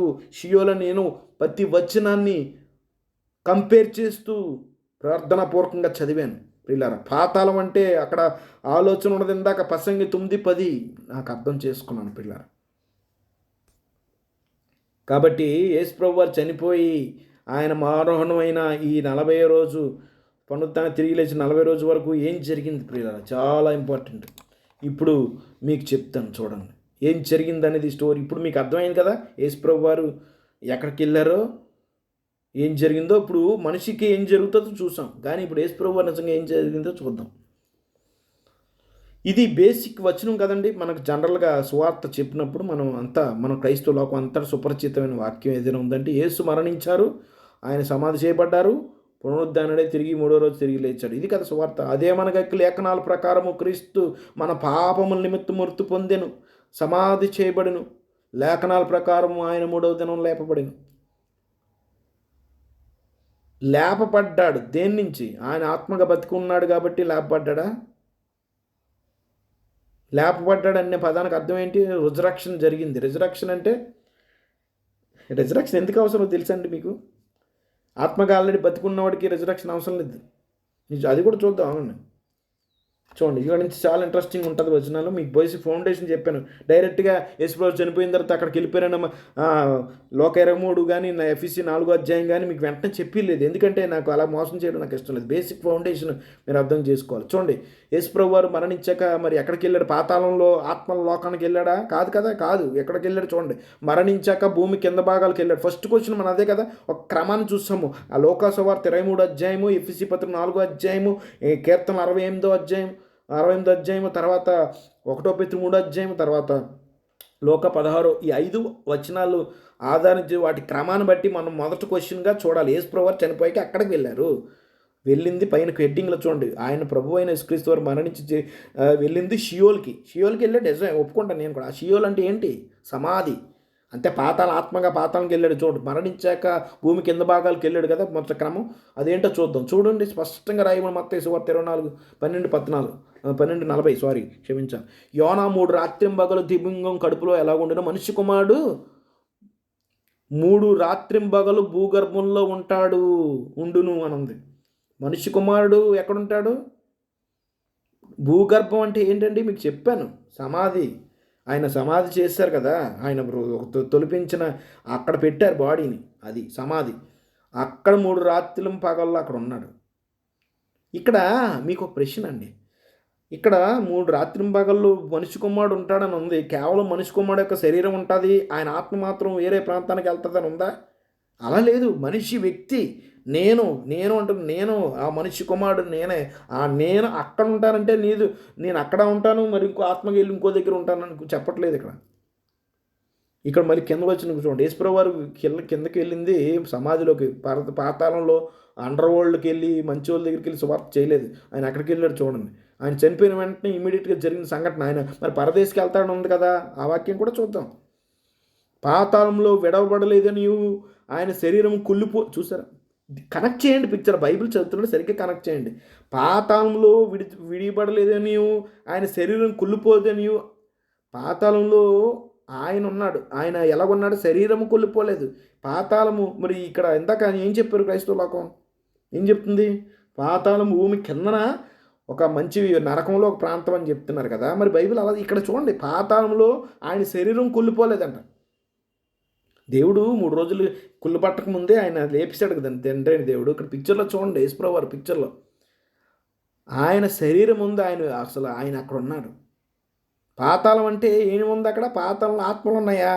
మీరు జాగ్రత్తగా కనెక్ట్ చేయండి ప్రియులారా. వచనం ప్రకారం పాతాళంలో ఆత్మలు ఉన్నాయా? ఇక్కడ అలా లేదు. పాతాళంలో విడవబడినని ఆయన శరీరము కుళ్ళిపోలేదు. పాతాళంలో ఆయన శరీరం ఉంది, ఆయన శరీరం కుళ్ళిపోలేదు. దావీదు ముందుగా తెలుసుకుని ఆయన పునరుద్ధానం గురించి చెప్పారు. ఎందుకు ఆయన శరీరం కుళ్ళిపోలేదు? అక్కడ క్లారిటీ ఉంది. పాతాళములో ఆయన శరీరము కుళ్ళిపోలేదు. ఎందుకు? ఆయన 3వ రోజు దేవుడు తిరిగి లేపేశాడు. కుళ్ళిపోక ముందే దేవుడు మృత్యుంజయుడే తన కుమారుని లేపేశాడు, అంటే తిరిగి లేపాడు. ప్రియులారా, పునరుద్ధానం జరిగింది. ఇక్కడ క్లారిటీ ఇస్తుంది. దావీదు చెప్తున్నాడు. దావీదు ఒక కీర్తన రాశాడు పరిశుద్ధాత్మ పేరంతో. ప్రియులారా మీకు ఏమర్థమవుతుంది? ఇంకా క్లారిటీ వస్తుంది, మీకు అర్థం వస్తుంది. ప్రియులారా పాతాళంలో ఆత్మల యొద్దకు వెళ్ళి సువార్త చెప్పుడు చెరగా పట్టుకుపోయాడు. పరిశుద్ధుల యొక్క ఆత్మలకు వెళ్ళాడు. అన్ని పిక్చర్లు కాదు, ఫస్ట్ వీడియోలు చూసాం. చాలామంది అందరూ చెప్తారు, ఎడ్వర్డ్స్ గారు, నోవాక్ గారు, మన ఓఫిర్ గారు, మొత్తం మొత్తం మొత్తం అందరూ, స్టీఫెన్ పాల్ గారు, మొత్తం అందరూ అదే చెప్తారు. ఇది వాక్య విరుద్ధం అని నేను ప్రశ్నిస్తాను. వ్యక్తిగత కక్షతో ద్వేషంతో కాదు, వాక్యాన్ని ఒకడు భయంకరంగా కొని చేసేస్తుంటుంటే నోరు మౌనం వేసుకుని నేను ఉండలేను ప్రియులారా. ప్రశ్నిస్తాను. విలియం టెండేలు తర్వాత అంతటి వారు మన కాలుగోటుకు నేను సరిపోను, కానీ వాళ్ళు అందరూ ప్రశ్నించారు. అప్పుడు పూర్వం 15వ శతాబ్దం ప్రాంతాల్లో రోమన్ క్యాథలిక్ తప్పుడు బోధనలు వారు ఖండించారు, పబ్లిక్గా ఖండించారు. కాబట్టి వారిది తప్పు కాలేనప్పుడు నాది కూడా తప్పు కాదు. వాక్యానికి విరుద్ధంగా చెప్తున్నారు కదా వీళ్ళకి ఏం బైబిల్ తెలియదు. వీళ్ళు బేసిక్స్ కూడా తెలియకుండానే పెద్ద పెద్ద సెలబ్రిటీలు అయిపోయారు వీళ్ళు. పాతాళంలో ఆయన శరీరం కూలిపోలేదు, పాతాళంలో శరీరం ఉన్నది. ఆయన వ్యక్తి, ఆయన ఆత్మ ఎక్కడికి వెళ్ళిపోయింది, అది దాని సంగతి ఏంటి చూద్దాం, అది కూడా చూద్దాం. ఒక్కసారి పాతాళంకి వెళ్ళిపోయాడు కదా యేసుప్రభు గారు. వెళ్ళిపోయిన సంగతి చనిపోయాడు కదా, నేను మూడు రాత్రి పగల్లాగా భూగర్భంలో ఉంటాను అని అన్నాడు. చనిపోయాడని మనకు అర్థం ఉంది, కుళ్ళిపోలేదని అర్థం ఉంది. చనిపోయిన వ్యక్తికి ఉంటాయి ఏమైనా ఆలోచించండి. ప్రసంగి 9:5 బతికి ఉన్న యుండువారు తాము చతురని ఎరుగుదురు, అయితే చచ్చిన వారికి ఏమీ ఎరుగురు. చనిపోయిన తర్వాత ఆత్మగా వెళ్ళిపోయి పరలోకంకి లేకపోతే ఆత్మల యొద్దకు వెళ్ళిపోయి సువార్త చెప్పాడని బైబిల్ చెప్పాడు. నేను భూగర్భంలో ఉంటానని చెప్పాడు, నేను ఉంటానని చెప్పాడు. నేను సమాధిలో ఉంటానని చెప్తే లేదు నువ్వు ఇంకో దగ్గరికి వెళ్ళవంటారేటి? చూడండి, అయితే చచ్చిన వారు ఏమి ఎరుగురు, వారి పేరు మరుగు చేయబడి వారికి ఏ లాభం కలగదు. చూడండి, వారు ఏ లాభం కలుగు. చచ్చిపోయి నిజంగా యేసుప్రభువు చనిపోయిన నమ్ముతున్నారా? ఆయన మరణించి సమాధి చేయబడి, మరణించడం సమాధి ముందు మరణించిన వెంటనే రెండు ఒకటి కాదు కదా. సమాధి చనిపోతారు, వ్యక్తి చనిపోయిన తర్వాత ఆయన బాడీ సమాధి చేస్తారు, తర్వాత ముత్యం చేయడం తిరిగి లేచిన వాక్యాన్ని మీరు నమ్ముతున్నారా? మీరు వాక్యాన్ని నమ్మట్లేదు. చాలామంది నమ్మట్లేదు పిల్లలు. నిజంగా వాక్య భావం ఏంటో మీకు అర్థమైందా? ఆయన మరణించాడు. ఇక్కడ చనిపోయిన వారిన పదం మరి నమ్ముతున్నారా? మరణించాడని నమ్ముతున్నారు. యేసుప్రభు మరణించే వారికి ఏం బైబిల్ ప్రకారం ఏంటి? బైబిల్ ఆన్సర్ చెప్పాలి. మరణించిన వారు పగ పెట్టుకోలేరు. చూడండి, గుర్తుపెట్టి ఆ వచనాన్ని కనెక్ట్ చేయండి. యేసుప్రభు మరణించారు, అది వాక్యం సత్యము. అయితే మరణించిన వారు చూడండి, వారు ఇక మరణించిన వారు ప్రేమింపరు, మరణించిన వారికి ఏమీ ఎరుగురు అని చెప్పి మరణించిన వారు నిజంగా యేసుప్రభు వారు మరణించారు, యాక్టింగ్ చేశాడని చెప్పేవాడు దుర్బోధ. అది మరణించారని మాట మీరు నమ్మితే మరణించిన వారికి ఏమి ఎరుగరు, ప్రేమింపరు, పగ పెట్టుకోరు, అసూయపడరు, సూర్యుని కింద జరిగి వాటి దేని వారికి ఇక్కడ ఎన్నటికీ వంతు లేదు. మరణించారు యేసుప్రభు వారు, తిరిగి లేచేంత వరకు భూమికి ఏదో జరిగి దాంతో ఏ సంబంధం లేదు ఆయనకి. భూమి పాతాళం కింద ఆత్మల యొద్దకు వెళ్ళి సువార్త చెప్పాడు. ఈ వచనాలన్నీ కాంట్రడిక్షన్ అండి. కనీసం ఆలోచించారా మనం ప్రియులారా? ఎంత వేదనతో వీడియోలు చేస్తున్నాను. ఏదో ద్వేషంతోనో వీటితో కాదు. క్రైస్తవ లోకంలో ఎంత చీకటిలో ఉందో, వారు ఎంత అజ్ఞానంలో బతుకుతున్నారో చెప్పే ప్రయత్నంలో నా బాధ అంతా ప్రియులారా. చనిపోయిన వ్యక్తికి ఏమీ ఎరగరు. యేసుప్రభు మరణించారు మీరు నమ్మితే ఆయనకి ఏమీ తెలీదు. ఆ 3 రోజులు సుమా ఆయన పునరుద్ధానం తిరిగి లేచేంత వరకు ఆయన సూర్యు కింద ఏం జరిగిందో ఆయనకి ఇంకా అన్నటికి పాలు అంటే అప్పటికి పాలు చనిపోయిన వారికి ఏమీ తెలియకపోతే వారు మళ్ళీ ఏదో తెలుసుకోవాలంటే, వారు చనిపోయిన వ్యక్తి ఏమి తెలియదు, అయితే మళ్ళీ ఏదైనా తెలుసుకోవాలంటే ఉన్న ఏకైక మార్గం మీకు మళ్ళీ చెప్తాను క్లారిటీ, పునరుద్ధానం, తిరిగి బ్రతికి లేవడం. పునరుద్ధానం అంటే తిరిగి బ్రతకడం. అంటే చనిపోయినాడు ఆల్రెడీ బతుకుంటే ఇంక పునరుద్ధానం అవసరం లేదు. అంత భయంకరం ఏంటంటే బాధ అనిపిస్తుంది. పునరుద్ధానం అనేది పదానికి అర్థం తెలీదు. చనిపోయిన వ్యక్తి ఒకే ఒక ఆశ, మళ్ళీ ఏమైనా తెలుసుకోవాలి, అన్నీ చేయాలంటే ఒకటే ఏకైక మార్గం, అది ఏంటంటే పునరుద్ధానం. ఒక వ్యక్తి మరణించిన తర్వాత వారు అనిపించే తదుపరి క్షణం ఏదైనా ఉందంటే ఇమీడియట్ వారికి నాలెడ్జ్లోకి వచ్చేది ఏమైనా ఉందంటే ఇమీడియట్ రిజరక్షన్. ఈ మధ్యకాలంలో ఏమీ జరగదు. మీకు ఒక ప్రశ్న అండి. మనిషి ఒకసారి మరణించాలని నిర్ణయించబడింది, తర్వాత తీర్పు ఉంటుంది. అసలు మరణించిన తర్వాత తీర్పు అనేదే జరగకుండా నరకాన్ని పోయారండి. వేదనకర స్థలంలో యాతన పడుతున్నారా? ఆత్మలు అక్కడికి లేవు, అక్కడికి వెళ్ళిపోయి యాతన పడతాయని చెప్పి అన్ని దుర్బోధలండి. బేసిక్స్ అసలు మనిషి పుట్టుకేంటో అర్థం కాకపోవడం వల్ల వచ్చే దుర్బోధలన్నీ చూడండి. మరి పైన హెడ్డింగ్ మాత్రం చనిపోయిన వారికి ఏమీ తెలియదు, స్పృహలో ఉండరు. కాబట్టి మీకు ప్రశ్న ఇమీడియట్ ప్రశ్న వేస్తుంది, మరి ఆత్మ సంగతి ఏంటి? ఆత్మ లేదా ఊపిరి దేవుని యొద్దకు వెళ్ళింది, 3 పాతాళంలో అండర్ వరల్డ్లోకి వెళ్ళిందని 3 రోజులు అని చెప్పి దుర్బోధ. ఎందుకంటే చూడండి, అప్పుడు యేసు గొప్ప శబ్దంతో కేకలు వేసి, తండ్రి నీ చేతికి నా ఆత్మను, నా ఆత్మ అనే పదాన్ని ఇక్కడ వాడబడిన పదం న్యూమా అంటారు. హిబ్రూ రువాహ్ అనే పదం, దానికి 2 పర్యాయ పదాలు, అంటే పర్యాయ పదం సారీ అంటే సమాంతర పదాలు. అప్పగించుకొనిచున్నాను, ఆయన ఇలాగ చెప్పి ప్రాణం విడిచాడు. ప్రాణం విడిచిన తర్వాత జీవించే ప్రాణం వేయడం ఉంది. మనిషి శరీరము ఆత్మ కలిస్తే జీవించే ప్రాణం అయ్యాడు. ప్రాణం విడిచాడంటే ఈ ఆత్మ వెళ్ళిపోయింది, శరీరం మట్టికి వెళ్ళిపోయింది. 3 రోజులు యేసుప్రభు వారు ప్రాణం విడిచే ఉన్నాడు. చలనంతో ఆత్మగా బతుకున్నాడని బైబిల్ చెప్పట్లేదు ఇక్కడ. చూడండి, ఇక్కడ క్లారిటీ చూడండి, పై వచ్చిన కింద వచ్చిన కలిపి జాగ్రత్తగా చదవండి. ఆల్రెడీ పాత నిబంధనలో పరిశుద్ధులు చెప్పారు, దేవుని ప్రేమతో రాశారు, మన్ను వెళ్ళిపోద్ది. అదేంటి దాని అర్థం? ఆయన భూగర్భంలో 3 రోజులు ఉంటాను సార్, మన్ను కాబట్టి మన్నుకి వెళ్ళిపోయింది. ఆయన ఆత్మ చూడండి, ఆత్మ దాన్ని దయచేసిన దేవుని యొద్దకు మరలా పోను. ఎక్కడైనా కాంట్రడిక్షన్ ఉందండి పై వచ్చినానికి? ఇప్పుడు లోక 23:46కి ప్రసంగి 12:7కి కాంట్రడిక్షన్ కనపడుతుందా? లేదు కదా. 2 ఒకే విషయాన్ని చెప్తున్నాయి కదా. ఆత్మ, అందుకనే ఆత్మ దేవుని యొద్దకు వెళ్తుందని ఏదైతే ప్రసంగం చెప్పాడు యేసుప్రభువు ఎగ్జాక్ట్గా అదే చెప్తున్నాడు. నా ఆత్మను చేర్చుకోమంటున్నాడు. ఆత్మను చేర్చుకోవడం అంటే ఇక్కడ సమస్య. ఆత్మను చేర్చుకున్నాడు అంటే అర్థం ఏంటి? ఆయన బతికి సలనంతో ఉన్నాడనే అని దేవుడు కదండి. మరి అది కూడా చూద్దాం, అది కూడా ఉన్నాయి. మరి ఇప్పుడు తప్పుడు బోధలన్నీ ఒక్కొక్కటి లింక్ ఉన్నాయన్నమాట.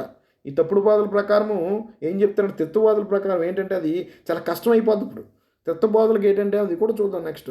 యేసు శరీరంతో మాత్రమే మరణించాడు కానీ ఆత్మ స్పృహలోనే దేవుని యొద్దకు వెళ్ళాడని భావిస్తే ప్రసంగి 12:7 ప్రకారము కూడా మనిషి చనిపోయాక విశ్వాస అయిన కూడా వారు కూడా ఆత్మగా దేవుని యొద్దకు వెళ్తారని నమ్మాలి. మరి అవిశ్వాస దేవుడు ఉండే పరలోకంలో వెళ్తారని మరి మీరు నమ్ముతున్నారా?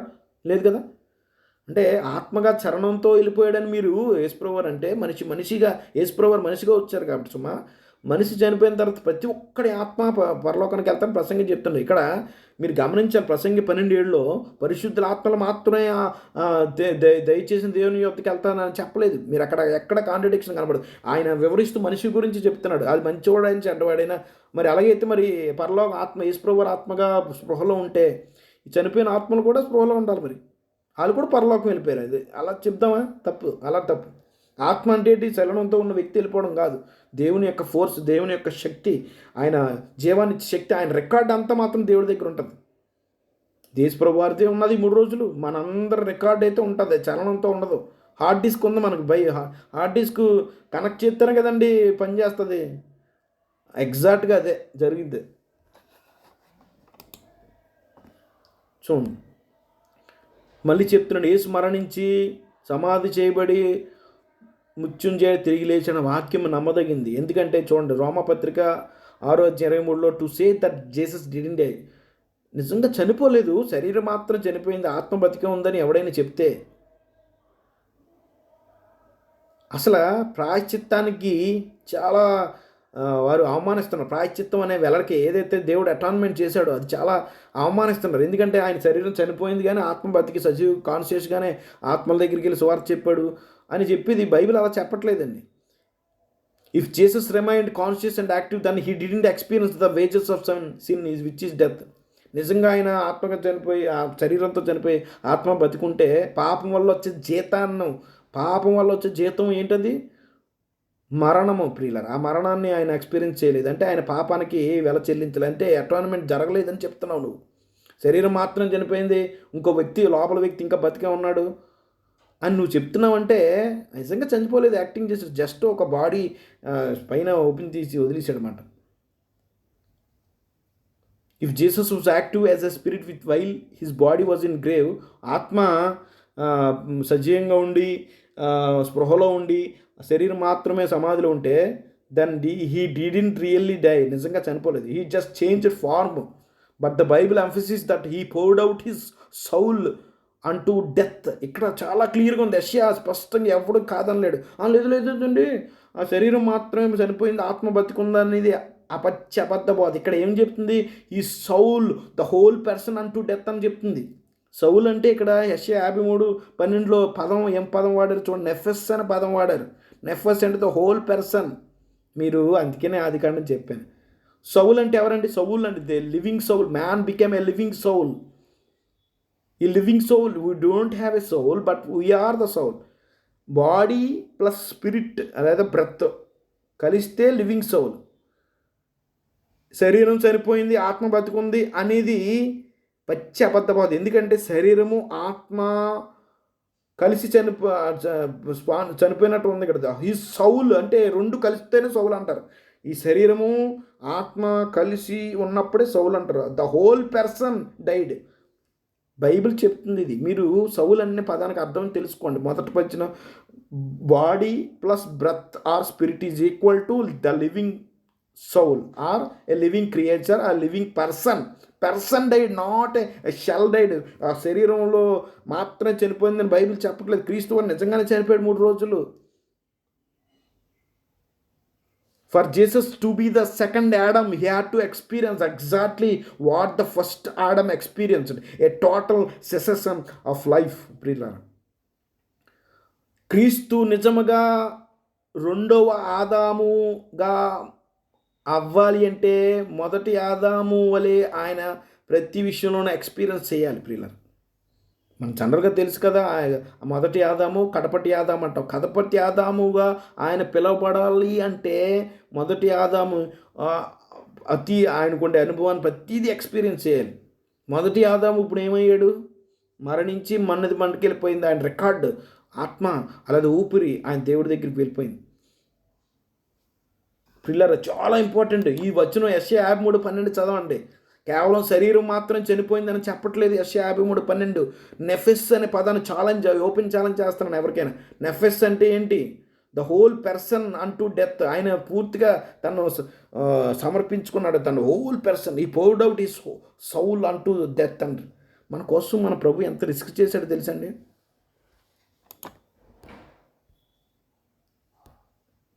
1 కొరింథీ 13:13 చూసండి. బైబిల్ ఏం చెప్తుంది? మృతి పొందాడు, సమాధి చేయబడ్డాడు, లేపబడ్డాడు. దేని నుంచి? శరీరంకి లేపాల్సిన ఆల్రెడీ ఆత్మ బతుకుంటే కాదు. The above text does not say. ఈ పై వచనం ఇలా చెప్పట్లేదు. Christ body took a nap. ఆయన క్రైస్ట్ బాడీ కేవలం రెస్ట్ తీసుకుంది, చిన్నది నిద్రపోతుంది. While he had went on a mission. ఆయన జస్ట్ అలా పడుకుని ఉన్నాడు. పడుకున్న వెంటనే ఆయన ఆత్మ మాత్రం ఆయనలోంచి బయటకు వచ్చి కిందన పాతాల్లో ఒక అండర్ వరల్డ్కి వెళ్ళి ఆత్మలకు సువార్త చెప్పింది అని బైబిల్ చెప్పట్లేదు. If the spirit is the person and the spirit cannot die, then Christ never truly died. అసలు లోపల ఉండే వ్యక్తి, అసలైన వ్యక్తి, ఆ వ్యక్తి చనిపోలేదు మీరు అంటుంటే నిజంగా చనిపోలేదు. కేవలం ఆయన బాడీ ఒకటే చనిపోయింది. క్రీస్తు పూర్తిగా మన కొరకు చనిపోలేదు, యాక్టింగ్ చేశాడనమాట మీరు చెప్పి బోధ ప్రకారం. చూడండి ఇక్కడ కీర్తనలు 31:5 ప్రకారం, నా ఆత్మను నీ చేతికి అప్పగించు, యెహోవా సత్యదేవా నన్ను విమోచించేవాడు నీవే. Jesus was depositing his life with the father. చూడండి ఇది కీర్తన దేవుని గురించి, ప్రభు అయిన క్రీస్తు వారి గురించి. Trusting that the Father would give it back. Resurrection అంటే విమోచించేవాడు. అంటే విమోచన ఏంటండి? నా ఆత్మను ఇక్కడ వచ్చిన జాగ్రత్త కనెక్ట్ చేయాలండి. నా ఆత్మను నీకు ఇచ్చేస్తాను, నీకు అప్పచెప్తున్నాను ప్రియులారా. తండ్రి నా ఆత్మను అయితే అప్పచెప్తున్నాను. నాకు నువ్వే ఖచ్చితంగా నాకు విశ్వాసం ఉంది. నువ్వు నా ఆత్మను మళ్ళీ రిజరెక్ట్ చేస్తావు. అంటే ఒక స్పృహలో ఉండేవాడిగా చేస్తావు. While he was in grave, Jesus was asleep and unconscious as Adam and Lazarus. ఆదాము లాజరస్ లాగా ఆయన నిద్రపోతున్నాడు. నిద్రపోయిన వాడికి స్పృహలో ఉంటాడు అనేది చెప్పేది అబద్ధం ప్రియులారా. మరణాన్ని నిద్రతో పోల్చారు. ఎందుకంటే రిజరక్షన్ అనేది ఉంది. ప్రతి మానవుడు చనిపోయిన తర్వాత తిరిగి లేపబడతాడు. అందుకనే మొదటి మరణాన్ని నిద్రాన్ని పోల్చారు. రెండో మరణాన్ని మాత్రం అలా చెప్పలేదు, నిద్రాన్ని పదం వాడలేదు. ఎందుకంటే ఆడు ఎప్పటికీ తిరిగి లేడం. అది ఆ తర్వాత చూద్దాం నెక్స్ట్ ఎపిసోడ్. ఇంకా చాలామంది డౌట్లు ఉంటాయి, అందుకే ఈ వచనాలన్నీ చూపిస్తున్నాను. హెబ్రీ పత్రిక 2:9 దేవుని కృప వలన ఆయన ప్రతి మనుషుని కొరకు మరణమురు అనుభవించినట్టు మూల భాష రుచి చూచినట్లు దూతల కంటే కొంచెం తక్కువవాడు చేయబడిన యేసు మరణం పొందినంతన మహిమ ప్రభావంతో కిరీటం ధరించిన వానిగా ఆయన చూస్తున్నాం. If the death of the human is the total cessation of life and consciousness, Jesus didn't just temple physical death pain, he experience the peril of non existence. ప్రియులారా ఈ వచనం ఎంతవరకు మీకు అర్థమైంది నాకు తెలియట్లేదు, కానీ ప్రభువారు యాక్చువల్గా తనలో తను జీవం కలిగి ఉన్నాడు. యాక్చువల్గా తండ్రిలాగే తనలో తను జీవం కలిగి ఉన్నాడు. కానీ మనుషుల పోలికలో పుట్టి ఆయన మరణాన్ని రుచి చూశాడంట. టే డెత్ అంటే ఎలా ఉంటుందో, డెత్ అంటేనే మరి బైబిల్ ప్రకారము మానవుడి కోణంలో చూస్తే, మానవుడి దృష్టికోణంలో సుమా చనిపోయాడంటే ఇంక అల్టిమేట్గా వాడు రిజరెక్ట్ అవ్వకపోతే అల్టిమేట్గా వాడు ఇప్పటికీ నిద్రపోయి ఉంటాడు. వాడు ఇంకెప్పుడు తిరిగి లేకడు. అది కాన్షియస్గా ఉండడు ఆత్మలో. మళ్ళీ చెప్తున్నాను, మనిషి చనిపోయాక ఆత్మ వెళ్ళి కిందన కూర్చోవడం అన్నీ ఉండదు. ఆత్మ స్పృహలో ఉంటుందని నేను బైబిల్ చెప్పట్లేదు. ఆయన ఆత్మ ఊపిరి మళ్ళీ పరలోకం వెళ్ళిపోద్ది. ఎప్పుడైతే దేవుడు మళ్ళీ కనెక్ట్ చేస్తాడో, కనెక్ట్ చేసేంతవరకు మనిషి స్పృహలోకి రాడు. మన our only hope is resurrection అండి. మనకున్న ఏకైక నిరక్షణ మనిషిగా పుట్టిన ప్రతి ఒక్కడికి ఒకే ఒక మళ్ళీ బతకాలంటే, మళ్ళీ సజీవంగా ఉండాలంటే ఒకే ఒక మార్గం ఏదైనా ఉందంటే అది రిజరక్షన్. అది చాలా ప్రాముఖ్యం. అందుకనే చాలా ఇంపార్టెంట్ ప్రియులారా. By tasting the first death, the sleep in the grave and bearing the weight of the second death, separation from the source of life, Yehoshua conquered the grave from the inside. ఆయన వెల చెల్లించాడు. రెండవ మరణాన్ని కూడా వెల చెల్లించాడు. రెండవ మరణం ఏంటో అది తర్వాత చూద్దాం ప్రియులారా. If he truly died, if he had risked everything, then his victory over death would be hollow one. నిజంగా ఆయన రిస్క్ చేయకుండా ఆత్మగా బతుకుంటే ఇంకా ఆయనకి రిస్క్ లేదు కదా. ఆ శరీరం మాత్రం చనిపోతే ఏముంది, రిస్క్ ఏం లేదు. ఆయన ఆత్మగా ఇంకా బతుకుంటే రిస్క్ ఏం కాదు. కానీ ఆయన మొత్తం రిస్క్ చేశాడు. ఆయన నాన్ ఎగ్జిస్టెంట్ అనే సిచ్యువేషన్కి వెళ్ళాడు. మీకు ఒక డౌట్లు రావచ్చు, మీకు అన్నీ డిస్కస్ చేస్తాను ఓపెన్గా. మరణాన్ని రుచి చూడడం అంటే దానిని పూర్తి స్థాయిలో అనుభవించడం. ఆయన 3 రోజులుగా స్పృహలో ఉన్న ఆత్మగా బతుకుంటే ఆయన నిజానికి మరణాన్ని రుచి చూడలేదు. అది నేను చెప్పాలనుకుంటున్నాను. ఆయన తన శరీరం చనిపోవడానికి మాత్రమే చూశాడు. శరీరం తనను చూస్తూ ఉన్నాడు అన్నమాట.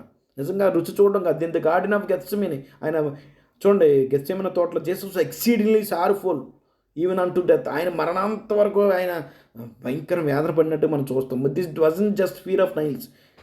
అది కేవలం ఒక భయం కాదండి. It was a weight of being who had a life in himself. తనలో తాను జీవం కలిగిన వ్యక్తి potential lose that life forever. ఆ లైఫ్ని ఆయన పూర్తిగా కోల్పోవచ్చు. ఎందుకంటే అంత ప్రమాదం ఆయన ఉన్నాడు. కాబట్టి if he failed in his mission, of course ఈయన ఫెయిల్ అవ్వడం. If the Father didn't raise him, ఇప్పుడు ఆయన ఫెయిల్ అయితే, ఆయన తిరిగి లేకపోతే తండ్రి ఇంకెప్పటికీ ఆయన ఎగ్జిస్టెన్స్లో ఉండరు. అంత రిస్క్ ఉంది ప్రియులారా. రిస్క్ చేశాడు మన కోసం. ఇదండి ఈ ఆర్డర్ ఆఫ్ ఈవెంట్స్. మనం క్రమాన్ని చూద్దాం. మొదట ఈవెంట్ ఏంటి? క్రియేషన్ అంటే మీకు మళ్ళీ ఇప్పుడు దాకా చెప్పిందంతా మీకు రిమైండ్ చేస్తాను. చాలా important the order of events. మళ్ళీ పుట్టిన దగ్గర నుంచి చనిపోయేంత వరకు ఏం జరుగుతాయి ఆర్డర్ ఆఫ్ ఈవెంట్స్ చూడండి. క్రియేషన్ మొట్టమొదట ఈవెంట్ ఏంటి మనం చూస్తే, మొట్టమొదటిది మనిషి పూర్తిగా నిర్మాణం చూస్తే ఈ క్రియేషన్ ఎలా జరిగింది, యాక్షన్ ఏం జరిగింది. Dust plus ruach is called living soul, state of the soul, conscious being. అప్పుడు చలనంతో స్ప్రోలో ఉన్న వ్యక్తి. అది మొదట మనం తెలుసుకోవాలి. తర్వాత ఈవెంట్ మనం జాగ్రత్త పరిచయం. ఫస్ట్ డెత్, మొదట మరణిస్తారు అందరూని. అప్పుడు ఏం జరుగుతుంది, దాని యాక్షన్ జనరల్గా ఏం జరుగుతుంది అంటే వివాహం అంటే గాడి వద్దకు చేరుకుంటే ఆత్మ దేవుని వద్దకు వెళ్తుంది, బాడీ శరీరానికి వెళ్ళిపోతుంది. అప్పుడు వాళ్ళ యొక్క స్థితి ఏంటి, ఒరిజినల్ స్థితి ఏంటి? స్థితి మనం ఏమన్నా అనుకోవచ్చు అంటే స్లీప్ అని అనుకోవచ్చు. No consciousness until resurrection. ఆయన తిరిగి లేపబడేంత వరకు కాన్షియస్గా స్పృహలో ఉండరు. దానిని నిద్రగా పోల్చబడింది. తర్వాత మన ప్రభు అయిన యేసుక్రీస్తు వారి విషయానికి వస్తే, ఆయన చనిపోయినప్పుడు ఆయన ఏమన్నాడు? ఐ వాజ్ డెడ్ అన్నాడు. Total cessation of life for 3 days. 3 రోజులు ఆయన స్పృహలో లేడు. యాక్చువల్గా ఆత్మగాను కూడా స్పృహలో లేడు యేసుప్రభు వారు. తర్వాత రిజరక్షన్ అనేది జరుగుతుంది. మనకు తెలుసు రిజరక్షన్ జరిగిన తర్వాత క్రీస్తు విషయంలో అయితే చనిపోయాడు. 3 రోజులు ఆయన నాన్ ఎగ్జిస్టెన్స్ అనే స్థితిలోకి ఉన్నాడు. తర్వాత రిజరక్షన్ జరిగింది, స్టాండింగ్ అప్. రిజరక్షన్ అంటే యాక్షన్ ఏంటి? దాని నుంచి నిలబడడం. Consciousness restored. దాని అర్థం ఏంటి అసలు? మా అంశాన్ని మనం ఎలాగ అర్థం చేసుకోలేదు అంటే, అప్పుడు ఉనికి ఆడికి చలనం వస్తుంది. వ్యక్తి పునరుద్ధానం అయ్యేంత వరకు చలనం ఉండడు, అప్పుడు చలనంకి వస్తాడు. తర్వాత తీర్పు ఉంటుంది, అకౌంట్. మనం దేవుని పోలికలో చేయబడ్డాం కదా, దానికి అకౌంట్ దేవుడికి అప్పచెప్పాలి. తర్వాత దానివల్ల ఏమవుతుంది, అక్కడ నిర్ణయించడం జరుగుతుంది. ఏం నిర్ణయం? ఒక వ్యక్తి జీవంగా ఉండాలా, తర్వాత చచ్చిపోవాలనేది. సెకండ్ డెత్ అంటే పర్మనెంట్ విత్డ్రావల్, రువాహ. దేవుడు పర్మనెంట్గా రువాహన్ అంటే తన బ్రెత్ను వెనక్కి తీసుకుంటే మొత్తం పర్మనెంట్గా సస్తారు. థాట్లు ఎటర్నల్ నాన్ ఎగ్జిస్టెన్స్, ఎప్పటికీ పర్మనెంట్గా వాళ్ళు ఉండరు ఇంకా లోకంలో. అది కూడా దాని గురించి ఎక్స్ప్లెయిన్ చేస్తుంది. ఇది ఆర్డర్, మీరు స్క్రీన్ షాట్ తీసి పెట్టుకోండి. ఇది ఒరిజినల్ ఆర్డర్. కానీ కిందన వచ్చిన సెకండ్ డెత్ అంటే ఏంటో మనం 4th పార్ట్లో మనం చూసే ప్రయత్నం చేద్దాం ప్రియులారా. యేసు శరీరం మరణించిన తర్వాత కూడా తన ఆత్మలో స్పృహలో ఉంటే ఆయన మూల్యం చెల్లించలేదు. పాపానికి శిక్ష మరణం, ఉనికిలో లేకపోవడం, నిద్ర, ఆత్మలోకానికి వెళ్ళడం కాదు. పునరుద్ధానం ఒక రంగస్థల ప్రదర్శన మాత్రం. ఇన్ని సమస్యలు ఉన్నాయి ఆయన ఆత్మ బతుకున్నాడంటే. ఆయన ఇప్పటికీ ఆత్మగా అంటే ఆయన పునరుద్ధానం తిరిగి లేచేంత వరకు అంటే 3 రోజుల టైంలో సజీవంగా ఉంటే శరీరం యొక్క పునరుద్ధానం చివరి శత్రువు మరణంపై అద్భుతమైన విజయం కంటే కేవలం దుస్తుల మార్పుగా అవుతుంది. మనం అలాగైనా చూడాలి. ఇది ఒక నాటక ప్రదర్శన చాలాగా చూడొచ్చు, చూడాలి అంతే. పునరుద్ధానికి విలువ లేదు పిల్లలు. పునరుద్ధానం తక్కువ చేసినట్టు మనం ఆయన ఆత్మగా బతుకున్నాడంటే అది పునరుద్ధానికి విలువ లేదు యాక్చువల్గా. ఇప్పుడు మీకు ఒక ప్రధానమైన అబ్జెక్షన్ని మీకు వివరించాలనుకుంటున్నాను. ఆ అబ్జెక్షన్ ఏంటంటే, యేసు ప్రభు వారు దేవుడు కదా, మరి దేవుడు శరీరం అయితే చనిపోయింది కానీ ఆత్మగా చనిపోవడం ఏంటి? అది సాధ్యం కాదు కదా. అది ఎలా సాధ్యం? మీరు ఏం చెప్తున్నారు బాబు? ఆత్మగా బతికే ఉన్నాడని ఎందుకు నమ్ముతామంటే, మరి ఆయన ఆత్మగా అంటే దైవత్వాన్ని బట్టి ఆయన చావు లేదు, శరీరాన్ని బట్టి చావు ఉంది కానీ ఆ దైవత్వానికి చావు ఉండదు కదా అని చెప్పే ప్రయత్నం చేస్తాను. దానికి నేను జవాబు ఇవ్వాలనుకుంటున్నాను. చూడండి, యేసు నిజంగా మరణించాడు. ఎలాగా మీరు గమనించాలి. పిక్చర్లో the source of life, the only inherent immortal, death is impossible. ఒకే ఒక్క వ్యక్తి ఉన్నాడండి, ఆయనకి మాత్రమే ఆ చావు అనేది సాధ్యం కాదు. చూడండి, ఎందుకంటే చూడండి, ఫిలిప్పీ 2:7 సమీపింపరాని, ఫిలిప్పీ 2:7 కాదు, క్షమించాలి. ఇది తప్పు రాశాను, క్షమించాలి.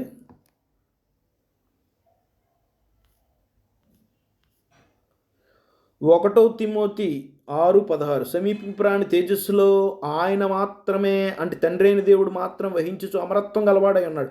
మనుషుల్లో ఎవడు, అందుకనే ఆయన ఎవరో క్లారిటీ అక్కడ ఉంది. మనుషులు ఎవడునో ఆయన చూడలేదు, ఎవడనో చూడనేరాడు. ఖచ్చితంగా 100కి 100%కి 100%కి 1,00,000% ఆయన తండ్రి అయిన దేవుడు. ఆయన ఘనతయు సమస్త ప్రభావం కలిగి ఉండును గాక. చూడండి, ఇక్కడ తిమోతిలో పౌలు రాస్తూ ఒకే ఒక వ్యక్తికి అమరత్వం, తనకు తానుగా అమరత్వం కలిగి ఉంటుంది. ఓన్లీ ఇన్హెరెంట్ ఇమ్మోర్టల్ ఎవడైనా ఉన్నారంటే ఆయన తండ్రి అయిన దేవుడు. అంటే దాని అర్థం ఏంటి? ఇమ్మోర్టల్ అంటేనే చావు అనేది అసాధ్యం. ఆయన లక్షణానికి విరుద్ధం, ఆయన గుణానికే విరుద్ధం. ఆయన గుణం ఏంటంటే ఆయన చావు అనేది అసాధ్యం. ఏ రూపంలో అయినా సాధ్యం కాదు. ఆయన గుణానికే వ్యతిరేకం అది. అంటే అది సాధ్యం కాదు, అది అసాధ్యం. ఆయనకు కూడా సాధ్యం కాదు, ఇమ్మోర్టల్.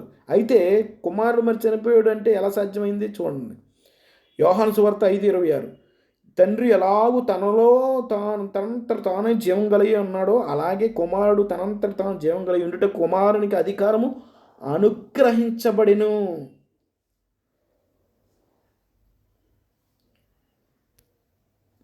ఈ జీవితాన్ని పొందారు కాబట్టి దాన్ని తిరిగి వచ్చు. యాక్చువల్గా మీకు అర్థం చేసుకోవాలి. ఇప్పుడే యేసుప్రభు వారు ఆత్మగా చనిపోవడం అంటే ఎలా సాధ్యం? ఆయన ఉనికిలో లేకపోవడం అంటే ఆయన స్పృహలో లేకుండా ఎలా ఉండగలరు అని అంటే, తండ్రి అయిన దేవుడికి చావు అనేది అసాధ్యం అండి.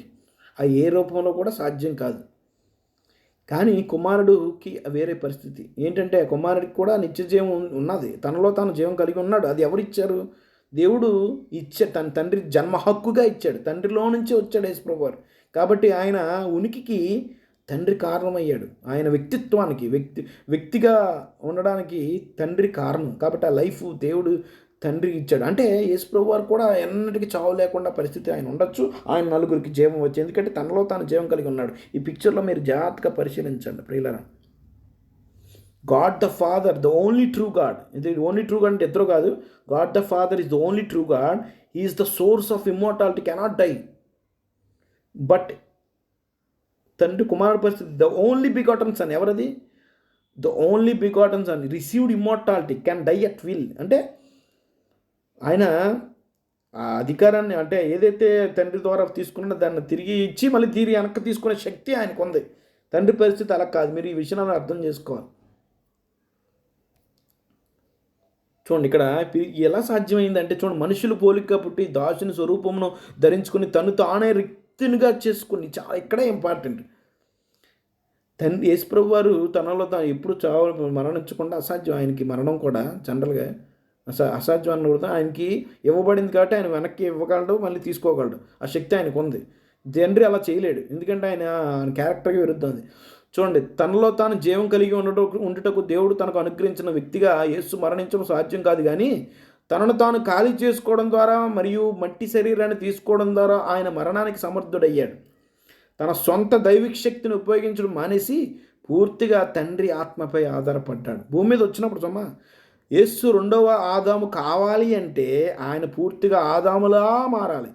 దేవుని శ్వాస లేదా ఆత్మపై ఆధారపడిన జీవాత్మగా ఆయన మార్చబడాలి. అంటే అదే సేమ్ మోడల్గా ఉండాలి.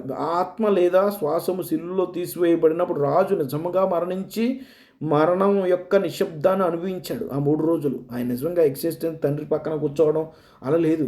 దేవుడు రికార్డు మాత్రం దేవుని ఆత్మ తన కుమారుని యొక్క రికార్డు మాత్రం భద్రపరిచి ఉంచాడు. ఆయన కాన్షియస్గా లేడు యేసుప్రభువు వారు యాక్చువల్గా 3 రోజులు. ఆయన పాపం చేయలేదు కాబట్టి ఆయన అప్పుడు తండ్రి తన రికార్డ్ అంతటిని తన హార్డ్ డిస్క్ అంతటిని మళ్ళీ పెట్టినప్పుడు మనిషి అప్పుడు యేసుప్రభువు కాన్షియస్గా అయ్యారు. యేసు ఈ దేవాలను పడగొట్టి 3 దినాల్లో దాన్ని లేపుదని వారు చెప్పారు. మరి అంటారు కదా, మరి ఈ వచ్చిన సంగతి ఏంటి అని తనంతట తానే లేపుకుంటాడు కాబట్టి ఆత్మకు బతికే ఉన్నాడు. If he was dead unconscious how can he raise himself? ఆయన మృతి పొంది స్పృహలో లేకుండా ఉన్నప్పుడు తన తానుగా ఎలా లేపుకోగలడు? మరి వాక్యం ఉంది కదా. ఇక్కడే ఈ విషయం మీకు అర్థం కాదు. అథారిటీ వెసెస్ యాక్షన్ అనేది రెండింటికి మీకు తేడా తెలియాలి. అందుకే యోహాను 10:18 యేసు ఇలా అంటున్నాడు, ఎవడునూ నా ప్రాణం తీసుకొనడు, నా అంతటి నేను దాన్ని పెట్టుచున్నాను, దాన్ని పెట్టుటకు దాన్ని నాకు అధికారం కలదు, దానిని తిరిగి తీసుకున్నటకు నాకు అధికారం కలదు, నా తండ్రి వలన ఈ ఆజ్ఞను పొందితిని. ఇది ఇక్కడ నన్ను సిలువేయండి నేను తిరిగి లేపుకుంటానంటే ఆయన లేపుకుంటే ఎలా సాధ్యం అవుతుంది? ఆయన స్పృహలో లేడు కదా. అది ఎలా సాధ్యమైందంటే తండ్రి అధికారం అనుగ్రహించబడింది. అది తండ్రి ఏంటి అధికారం అంటే మీకు అర్థం. Yeshua isn't saying he will be a ghost mechanic fixing his own body from the inside. He saying he has the legal right to life because he never sinned. Death had no legal claim on him. Therefore, because he obeyed the Father, he had the authority to receive his life back. Because Yeshua was sinless, పాపం లేకుండా ఉన్నాడు కాబట్టి the Father owed his life. Yeshua knew the contract. He knew that he had laid down his life. The Father must give it back. ఎందుకంటే ఆయన ఆయన తెలుసు, ఆయన రిక్తుడిగా దైవత్వాన్ని విడిచిపెట్టి తండ్రి మీద మాత్రం ఆధారపడి ఒక శరీరంగా మార్చబడాలి అని యేసుప్రభువు నిర్ణయించుకున్నప్పుడు ఆయన పాపం చేయకుండా బ్రతికినప్పుడు తండ్రి తన జీవాన్ని తడిగి తనకి ఇచ్చేయాలి అని ఆయనకి తెలుసు, ఇవ్వగల. ఎందుకంటే ఆయన పాపం చేయలేదు కాబట్టి. That is why he could say, ఆ కోణం బట్టి నేను I will raise it up. It was guarantee outcome of his perfect obedience. ఈ విధంగా మనం అర్థం చేసుకోవాలి. కానీ ఆత్మగా బతికుండా ఆయనే లేపుకున్నాడని మనం చెప్పుకుంటే ఈ 30 వచనాలు ఉన్నాయండి కొత్త నిబంధనలో. 30 వచనాలు తండ్రి అయిన దేవుడు లేపాడని ఉంటుంది, తండ్రి అయిన దేవుడు లేపాడని ఉంటుంది 30 సార్లు. ఒక వచనాన్ని పట్టుకుని ఇదిగో మరి ఆయన బతికే ఉండన్నాను రుచి అదిగో ఆయన తానే లేపుకుంటా అన్నాడు కాబట్టి ఇదిగో దానికి అర్థం అది ఎక్స్ప్లెయిన్ చేశాను. అది మృతుల్లో నుండి యేసును లేపిన మన ఆత్మ మీలో నివసించిన ఎడల, మృతుల్లో నుండి లేపాడంట. మీరు లేపుడు ఆల్రెడీ చని బతికే ఉన్నాడు కదండి యేసుప్రభు. కాదు, ఎవరైతే లేపారో ఎవరో తండ్రి అయిన దేవుడు తన ఆత్మ ద్వారా లేపాడు. మీలో నివసించిన మృతుల్లో నుండి క్రీస్తు యేసునందు లేపిన వాడు చావులకు లోన మీ శరీరం కూడా మీలో నివసించున్న తన ఆత్మ ద్వారా జీవింపజేయను. Jesus didn't raise himself by his own hidden spirit person. He was dead and it was Father Spirit that entered the grave and brought the living soul of Jesus back to life. Almost 30 verses in the New Testament that explicitly says God the Father raised him. 30 వచనాలు తండ్రి అయిన దేవుడు తిరిగి లేపాడు తన కుమారుని వచనాలు మనం డిస్ట్రాయ్ అయిపోతాయి మనం. కాబట్టి ఆదాముకి యేసుప్రభు వారికి ఈ కంపారిజన్ మీరు చూడండి. ఫ్యూచర్ ఆయన యొక్క ఉనికి ఏంటో చూద్దాం. ఆదాము యొక్క ఉనికి ఏంటండి? మట్టి నుంచి వచ్చాడు. మట్టి నుంచి వచ్చిన వాడికి స్పృహ ఉండదు, ఆత్మలోంచి రాలేదు. కానీ క్రీస్తు వారు ఆత్మగా ఉండి దేవుడితో సమానుడుగా ఉన్న క్రీస్తు యేసు వారు ఆయన పరలోకం నుండి వచ్చినవాడు, మట్టి నుంచి వచ్చినవాడు కదా. ఆయన పరలోకం నుంచి ఖాళీ చేసుకుని వచ్చి ఎంటీ చేసుకుని వచ్చాడు. తన దైవత్వాన్ని పవర్స్ అనేది పక్కన పెట్టి ఆయన ఎంటీగా ఒక మానవుడిగా వచ్చాడు. ఇక్కడ ఆయన స్వభావం నేచర్ ఏంటో చూస్తే నాటల్ లివింగ్ సోల్. జనరల్గా ఏంటి లివింగ్ సోల్, జీవించే ఆత్మ అయ్యాడు కదా. అలాగే యేసుప్రభు వారు రెండవ కడపటి ఆదాము బికేమే మోర్టల్. ఆయన మనలాగా జీవించే వ్యక్తిగా మార్చబడ్డాడు, తను మార్చుకోడు. చనిపోయినప్పుడు ఏమైంది? జనరల్గా ఆదాము విషయంలో ఫెయిల్ అయ్యాడు, చనిపోయాడు, నిద్రలో ఉన్నాడు. అయితే యేసుప్రభు వారు చనిపోయాడు కానీ సక్సీడ్ అయ్యాడు. ఆయన పాపం లేకుండా బతికాడు. ఆయన చనిపోయాడు కానీ టేస్ట్ ఆఫ్ డెత్ చూశాడు. అది డెత్ పరిస్థితి. రిజల్ట్ ఏమైంది? దానివల్ల ఫెయిల్ అవ్వడం వల్ల రిజల్ట్ ఏమైంది? చనిపోవడం వల్ల ఏం జరిగింది? ఆదాము తిరిగి మన్నుకి వెళ్ళిపోయాడు. ఆయన విధేయతగా బతికి చనిపోయినా కూడా ఆయన దాన్ని విధేయుడిగా బతికి చనిపోయాడు కాబట్టి ఆయన ఆత్మ అనుగ్రహించేవాడుగా లేపబడ్డాడు. ప్రియులారా, మనకిప్పుడు ఆయన తన ఆత్మను అనుగ్రహించే శక్తి కలిగిన వాడుగా అయ్యాడని మనకి వచ్చిన చోటు చూద్దాం. అందుకనే ప్రియులారా గమనించండి, యేసుప్రభు వారు గమనించి వచనంలో ప్రకటన గ్రంథం 1:18 నిజంగా యేసుప్రభు చనిపోయారండి, ఆత్మగా బతికి ఉండని బైబిల్ చెప్పట్లేదు. నేను మొదటి వాడును కడపటి వాడు ముతుడినైతిని, నాట్ మై బాడీ వాజ్, అంటే యేసుప్రభు ఇక్కడ ఐ వాజ్ డెడ్ అంటున్నాడు. క్లియర్లీ స్పీకింగ్ అబౌట్, అంటే తన గురించి చెప్తున్నాడు స్పష్టంగా. మీకు ఎంతవరకు అర్థమైంది నాకు తెలియదు కానీ ప్రియులారా, యేసుప్రభు ఇక్కడ చెప్తున్నాడు ఐ వాజ్ డెడ్ అని. నిజంగా నేను చనిపోయాను అంటున్నాడు. నా ఆత్మ శరీరం ఒకటే చిన్న భాగం చనిపోయింది, ఒక కోటు తీసేసాను తప్ప నేను ఎప్పుడు బతుకొని అనట్లేదు. నిజంగా ఆయన చనిపోయాడు. 3 రోజులు ఆయన నిజంగా చనిపోయాడు. చనిపోవడం అంటేనే స్పృహలో లేకపోవడం. 3 రోజులు ఆయన విశ్వంలో స్పృహతో లేడు యాక్చువల్గా. ఇది నిజంగా ఒక అద్భుతం ప్రియుల. మన కోసం రిస్క్ చేసాడు యేసుప్రభు వారు యాక్చువల్గా చెప్పాలంటే. ఆయన నిజంగా చనిపోయాడు. ఆయనే చెప్తున్నాడు సాక్ష్యం. మరి ఎవడు సాక్ష్యం నమ్ముదాం మనం? లేదు యేసుప్రభు చనిపోయాడు నమ్ముతాం కానీ ఆత్మ బతికా ఉంది. కాదు 3 రోజులు బతికా ఉంది అని చెప్పట్లేదు. యేసుప్రభు వారి సాక్ష్యం నేను నమ్ముతాను. I was dead, behold I am dead అంటున్నాడు. కానీ యుగాలు నేను సజీవుడినై ఉన్నానంట. సజీవుడు చూసారా, దేర్ ఇస్ కాంట్రాక్ట్. 3 రోజులైతే నేను చనిపోయాను కానీ ఇప్పుడైతే సజీవుడిగా యుగాలు ఉంటానంటున్నా. అంటే ఆ 3 రోజులు సజీవంగా లేడని అర్థం ఇక్కడ. మీకు ఎంత బైబిల్ బాగా అర్థం చేసుకోండి. నేను 3 రోజులు సజీవంగా లేను, ఏ రూపంలోనూ కూడా లేను, కానీ ఆ 3 రోజులు మాత్రమే నేను యుగాలు సజీవుడిగా ఉంటాను. ఈ మాటలో ఇంకా అర్థం కాకపోతే మరి నేను చేసేది ఏం లేదు. అందువలనే ఆయనకి అధికారం వచ్చింది. ఏంటి? మరియు మరణం అంటే ఏంటండి? బాడీ చనిపోయిన తర్వాత పాతాళం అంటే మళ్ళీ పాతాళం అంటే అలా అనుకోకండి. పాతాళం అంటే సమాధులు ఎవరంటే చచ్చిపోయిన శరీరాలను మనుషులందరూ అక్కడ పుస్తకం నిద్రలో ఉంటున్నారు, చనిపోయి ఎముకలు మట్టి అయిపోయిందన్నమాట. దాని యొక్క తాళపు చీర నా స్వాధీనంలో ఉన్నాయి. ఆయనకి అధికారం ఉంది. మరణించిన వారు అందరూ సమాధి చేయబడరు కదా. కొంతమంది మరణించిన వెంటనే సమాధి ఇమ్మీడియట్గా బాడీలో ఉంటాయి. చనిపోయిన వారు కూడా వాళ్ళని లేపే శక్తి, తర్వాత సమాధిలోకి వెళ్ళి మట్టిగా మార్చిపడిపోయిన వారిని లేపగలిగే శక్తి ఆయనకి అనుగ్రహించబడింది. పిల్లలు చాలా ఇంపార్టెంట్.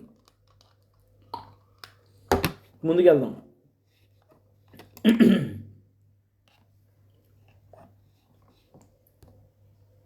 ఈ పిక్చర్ చూడండి. God the father, the only immortal source, unchanging and eternal, the only begotten sun, the life given and taken back again.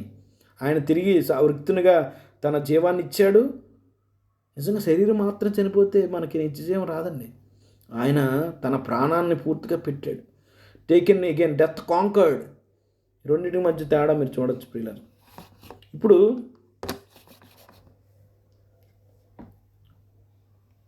ఈ పిక్చర్ నెక్స్ట్ స్లైడ్ చూద్దాం. చూడండి, ట్రినిటేరియన్ గాడ్ ప్రాబ్లం ఎలాగంటే త్రిత్వం ఏం చెప్తుందంటే ఒక దేవుడు ముగ్గురు వ్యక్తులని చెప్తున్నారు. తండ్రి అయిన దేవుడు, కుమారుడైన దేవుడు, పరిశుద్ధాత్మ దేవుడు, ముగ్గురు అని చెప్తుంది. కాబట్టి ఈ కాన్సెప్ట్ ప్రకారం యేసుప్రభు ముందు కాదు వెనక కాదు, ఒకళ్ళు ముందు కాదు ఒకళ్ళు వెనక కాదు, ముగ్గురు ఒకేసారి ఉనికిలో ఉన్నారు. ముగ్గురు ఒకేసారి పుట్టుక లేకుండా ఉనికిలో ఒకే సమానులుగా ఉన్నారంట. త్రిత్వం అది బోధిస్తుంది. ఇది నిజమైతే, ఈ బోధ నిజమైతే ప్రియులారా, యేసుప్రభు వారు చనిపోవడం అసాధ్యం. అందుకని కదలలేరు. కదలలేరు? అది జనరల్గా అయితే ఇమ్మోర్టల్ సౌలైతే, ఆయన ఇమ్మోర్టల్ అయితే బై ఇన్హెరిటెంట్ ఇమ్మోర్టల్ అయితే యేసుప్రభు వారు ఆయన తనలో తాను తండ్రిలాగే తనలో తాను కేవలం అమరత్వం గలవాడు ఆయన మాత్రమే అనే పదం రాయకూడదు బైబిల్లో. పౌలు ఆయన తిమోతికి రాస్తూ పౌలు తప్పు చేశాడు. పౌలు స్పష్టంగా ఒకరికి మాత్రమే తనలో తాను అమరత్వం కలిగి ఉన్నాడని చెప్తుంది. ముగ్గురు కలిగి ఉన్నారని చెప్పట్లేదు. తనలో తాను జీవం కలిగి ఉన్నాడు. అది తండ్రి తన కుమారుడికి అనుగ్రహించడం ఉంది. నిజంగా యేసుప్రభువు వారు కూడా తండ్రి ఇవ్వకుండా తనలో తాను జీవం కలిగి ఉంటే అసలు మరణం అనేది సాధ్యం కాదండి. అసలు ఏ రకంగా కూడా సాధ్యం కాదు. తను తగ్గించుకొని రిక్తంగా చేసుకొని మరణించడం సాధ్యం. ఆయన క్వాలిటీకి వ్యతిరేకం అది ప్రియులారా. యేసుప్రభువు వారు తనకు తానుగా ఉనికిలో ఉండి తండ్రిలో నుంచి రాకుండా తనకు తానుగా ఉనికిలో ఉంటే తండ్రికి ఎలాగ అసాధ్యమో మరణించడం. ఇమ్మోర్టాలిటీ అంటేనే దానికి పదానికి అర్థమే మరణం లేని స్థితి. మరణం అసాధ్యం. యేసుప్రభువు వారు తనలో తాను ఎవరికి సాయం ఎవరు ఇవ్వకుండా ఆయనకైనా కలిగి ఉంటే ఆయన కూడా చనిపోవడం సాధ్యం కాదు. అసలు మనం రక్షణ లేదు. ఇంకెందుకు మరి తన కుమారుని ఎందుకు పంపించాలి? ఈ ముగ్గురికి ఒకే తనకు తానుగా నిత్యజీవం అంటే అమరత్వం కలిగి ఉంటే ఒకరు ఇవ్వకుండా మరి యేసుప్రభువు వారు ఎందుకు రావాలి? మరి తండ్రి రావచ్చుగా ప్రాణం పెట్టడానికి. సాధ్యం. If Jesus were the co-equal co-eternal who is exactly same as the Father, he could not die. God cannot die, but because he is the only begotten Son, he is the heir, and heir owns everything the Father has, but the heir can choose to bankrupt himself for the sake of others.